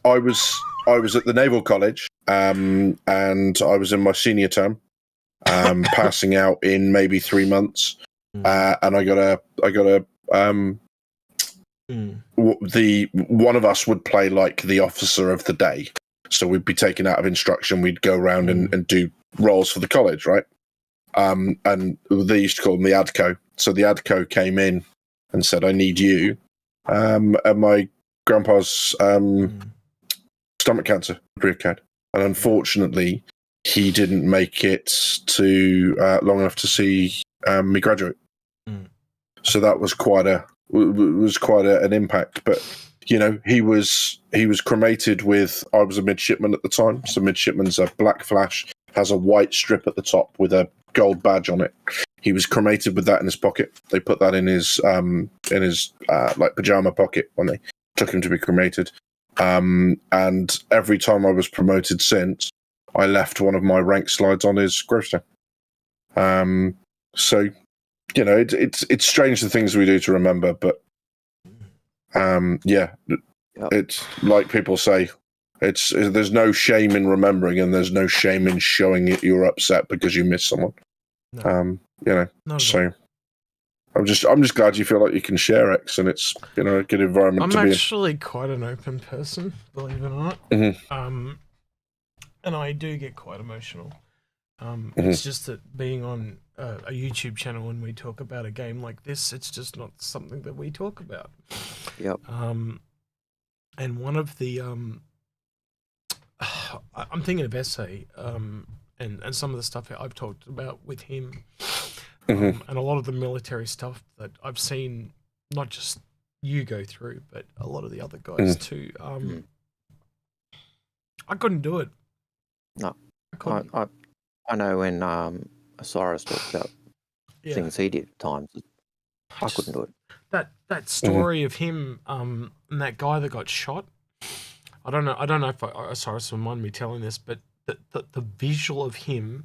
But so what happened was a guy got shot with a sniper rifle, and Osiris was doing medical attention to this guy, and there were two Humvees that had parked to kind of cover Osiris while he looked after him, and he could feel the heat, these weird heat things, and then that's when he realized it was the sniper trying to shoot him. And I just I would lose my shit. Yeah. And that is part of what Remembrance Day is kind of about. I know it's about the end of World War One and the guns falling silent, but that's the type of stuff we remember, and that's why we do say, thanks guys for your service, because yeah. And but I think the other part I'll add is that let's hope it never happens again, because honestly, I don't like any conflict. I am one of those people that always tries to. It's hard to do when it's on a live stream, and when I say stuff to Algared, it's because I'm trying to shut him down so he stops. But Algared will tell you that when we are off camera, we will get heated, but then both of us go to each other shortly after and apologize or anything like that. Or if I don't think I've had one with Badges yet, but me and Badges have got heated. I don't know if you two have done it yet, but we always resolve it afterwards. It's not, and a lot of it comes from passion. So if you think we're angry, I very rarely do Algared and I get angry at each other. I think it's probably happened 3 or 4 times ever. And you can count it on one hand, I think. Yeah, pretty much. And I'm after, really angry, and I think it's part of being friends. Yeah, it is, and it's a part of conflict resolution as well. But what I'm trying to get at is that I've always been more of a discuss things through person rather than come to fisticuffs type of person. And I've always found that, I don't know, you guys correct me if you think I'm wrong, but I often find almost every conflict that comes to violence is someone power tripping. It's very easy for a politician to say, I'm not going to back down, because it's not their life on the line. So, yeah. Hang on a second. Did you know since you brought up the politics, did you know that our Prime Minister's office, when the doors are open, they look straight out Parliament House, straight through the road up to the War Memorial. Anzac War Memorial, yeah. So that if he's signing the declaration to go to war, he has to look directly through and see the War Memorial. So I am sending Australians to death. He's got to be reminded of that fact. It's probably one of the best designs in our Parliament. Yeah. They mirror each other. I used to live on that street. It's called Anzac Parade. I used to live there when I lived in Canberra, and it's just so different. It's a hard thing to explain, but like the whole street, it's ironically, it's like the Cleopatra's Needle and the God, I'm going to butcher this. It's the one with Lincoln, the statue of Lincoln in it. You know how they've got that in the United States? It's a little bit like that, but one is literally our Parliament. So like your, God, I can't remember the name of the building in America. It's got the big dome on it, but I can't remember it. But it's like that with a memorial at the other end. But it looks, in the White House. It's got that similar feel, but yours is like that in the States. It's that big water thing, isn't it? They got that man-made river thing there. Not from Forrest Gump. You know the one I'm talking about. Yep. Yeah. But the thing, Prime Minister's office is lined up with that. So if he's signing a declaration of war, he's looking from his office directly through, right up to that building. Yeah. As a reminder to him. So hopefully it means that our government, if they do ever go to war, it's really. People in chat Thank you. People in chat saying Washington and the Capitol building. Yeah, that's what I was trying to think of. I'm just trying to give you, because you guys obviously we see a lot of your stuff on TV because it's heavily influenced by our TV is heavily influenced by you guys. But I'm going to be honest. When's the last time you guys saw like the Australian War Memorial, something like that? So it's just kind of cool to get outside different cultures because they do. Mm-hmm. There are things that we have a lot of similarities in, and yeah, it's kind of cool. I think like, yeah, especially America, United States, and England, they all share a camaraderie, 100%. Yeah. So yeah. 4 over 4. You're right. It was, and you're entirely right. It was Sergeant Carwood Lipton. Thank you for that. Good shout. Just the last thing I'll say on it is the whole respect for your enemies things. Is I love hobbies like this and other hobbies that bring you into contact with members of the international community. It is much harder to develop some sort of hatred or dislike for another nation when you know people from it that you get on well with. I think the world is smaller now than back then too, so it's a lot harder to do that because it's like you said, when you can humanize someone and you can talk to them, it's so different. Back then, everything was handwritten. Like you know, everything was all snail mail. Like you couldn't do that.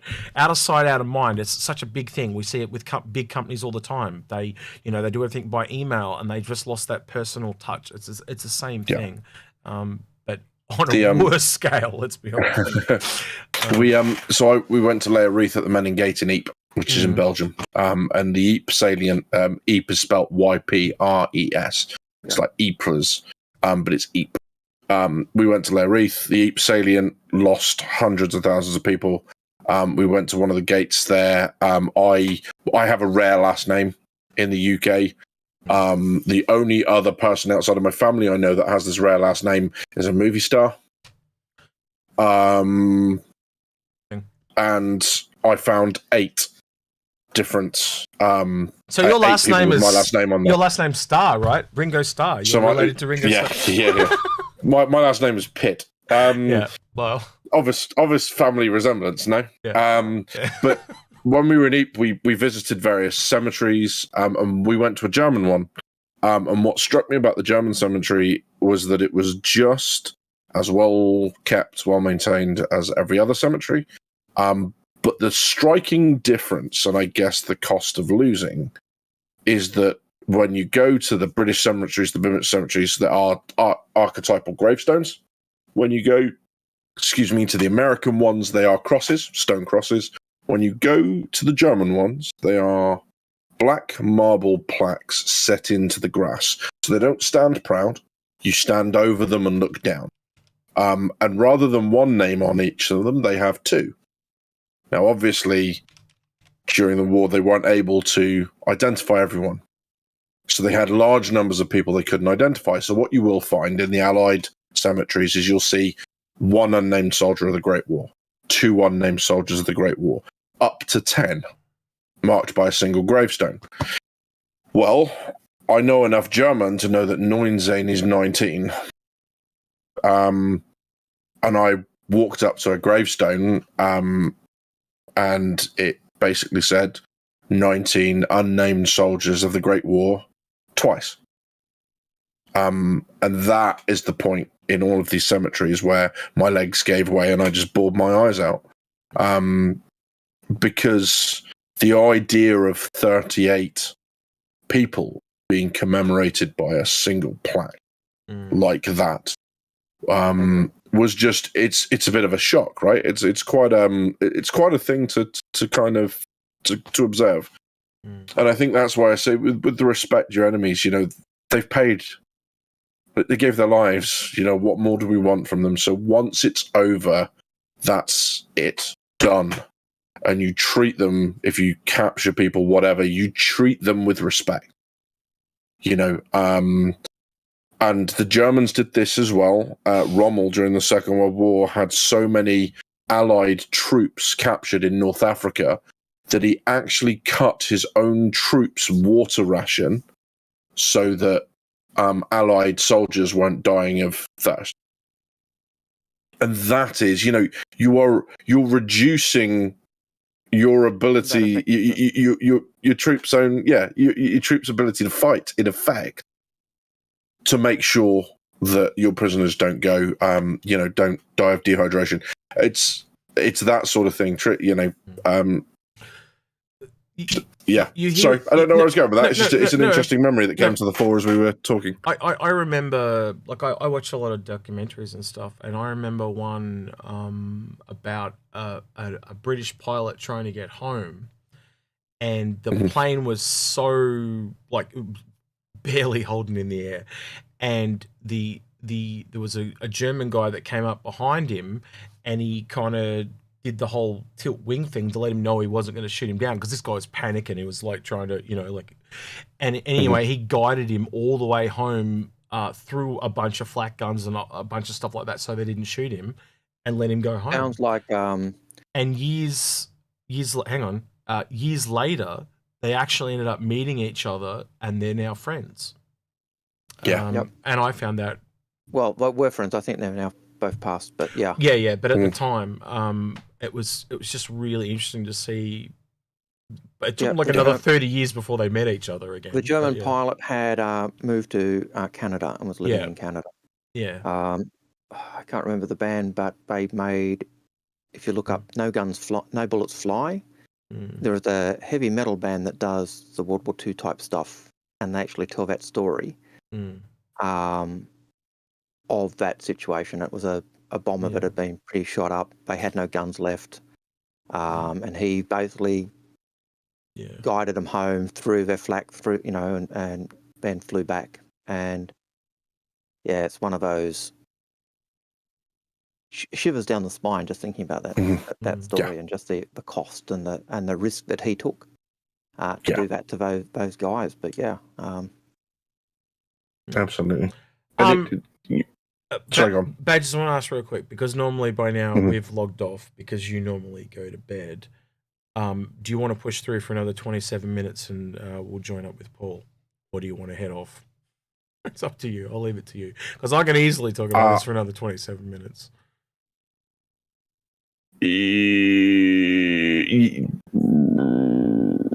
Yeah, why not? We can make it. Yeah. Yeah, I think one of the things that catches me out every time I think about it, and I didn't want to say this directly after Remembrance because it sounded cheap to go straight into equating it with a film, but there's a reason you don't find this out any other way, which I'll come on to in a second. But if anyone's seen the film Fury, tank crew finds out that there's an attack that's basically going to sweep around the flank of their main line and go straight into the back line, where they've got cooks and logisticians and all that. Basically, people who are not experienced at fighting are just going to get swept away, and it's going to endanger the whole line. So their platoon of 3 tanks are to go and hold a crossroads, basically. They get there as the last surviving tank and then damage the tread on the tank, and they have to make a decision as to whether or not to stay and fight. And they stay and fight despite overwhelming odds. And what that makes me think of, and there's a reason I have no other examples to give you, is precisely that. How many of those scenarios happened in war where no one survived? How many heroic last stands, how many just insurmountable odds do people stand there and go, if we don't do it, no one will? And paid the ultimate price for it. And the tragedy on top of the already awful price that they've paid is that no one was then able to say, here stood a platoon of brave men doing this, because we don't know, because they didn't survive. No one survived, and even those who were there, just on the other side, they've moved on and may not have survived, or it was just a combat. I've done a lot of reading on Stalingrad, and you read stories from both sides, and it's horrendous. Stories of the retreat from Stalingrad. It's just, some of it is just absolutely horrific. Totally. War. If there's one thing that war does, it totally and utterly dehumanizes us. And if we can hold on to our humanity, that is a massive thing to be able to do, and so often people lose it. And yeah, absolutely. Oh, what? Randy Paul Lom, is- thank you for that $2 bonus, and Paul is an hour and a half off. Well, thank you for telling us that, but no. No, he should only be 23 minutes away. He normally starts at 12 o'clock our time, so I'll double check real quick. But Have you guys just made a daylight savings adjustment like us or not? yeah, well, unless he's just Well, we made as one a few weeks ago, but Paul, I think they may have been making one. No, he's right. I just double checked. He doesn't start till 1 p.m. So yeah, yeah, I think they had I think they may have done a daylight savings type shift, which would push it further away. So my parents have rocked up here to do some modifications to my house, and they're freaking my cats out like crazy. So, if you guys want to end it, I'm happy to do so because I have to go deal with my cats. Because I don't know if you've noticed, my cat Jax has jumped up here like 27 times, and he's very emotional. He does not like my parents. So we're so sorry for those people who've got questions we haven't answered. Yeah, but I think today was a good interjection. And I kind of, I probably don't think about my grandma enough. That's probably why it's all, I try to block things out of my mind. I think we all kind of do that a bit because if we think about it, we turn into big crybabies like myself. But it also is healthy to do that. You know, remember those people in our lives. And I encourage it more. If you do have a question that you asked, come back next week and ask it. And it's a dying, burning issue for you. Or if you're on our Discord, join our Discord and ask it in Discord, and we will answer it as well. We're all of us pride ourselves. Well, I don't know. Badges, I assume you as well. We all pride ourselves on being approachable. So if you do have a direct question, please feel free to shoot it through. Or add it to the comment section when the video goes live, and we'll answer it there. Don't forget, like, subscribe, hit that bell button because it makes, it helps us. It feeds the algorithm and all the rest of it. There's that super chat if you want to go the extra yard, Patreon, YouTube membership, or whatever else. That all helps us get the channel up and running and provide the things we need to hopefully improve our quality and everything else. Leave a comment, be respectful. Anything else that needs to be added? Carlton, thank you. Very quickly going to look for someone to raid for the people on Twitch real quick. In which case, whilst you're doing that, thank you, Carlton Whitfield, who says, I really appreciate this segment on War and Family. You are very welcome. It's unexpected. I wasn't expecting to do that at the end, but I'm glad we did. Also, I will have a video up tomorrow, so head over to my channel, hit the subscribe, tickle the bell for notifications. New video. Woo! Yes. Go check out Badger's channel. I've always been like the quality of Badger stuff, so go check it out. Like, subscribe, hit that bell. And support him. All right, I'll let you guys pick. Do we want to raid Enterprise or Zero State? They're the two names I know on there. Wait, there's also Cobra. I'll let you guys pick. Who would you like to raid? Badges, I'll let you pick today since it's military. Remember it's side of thing. I think you get it. I don't know Enterprise, so let's raid them. That'll be cool. Enterprise, cool. We'll set that up then and raid him. Give me 2 seconds. Awesome.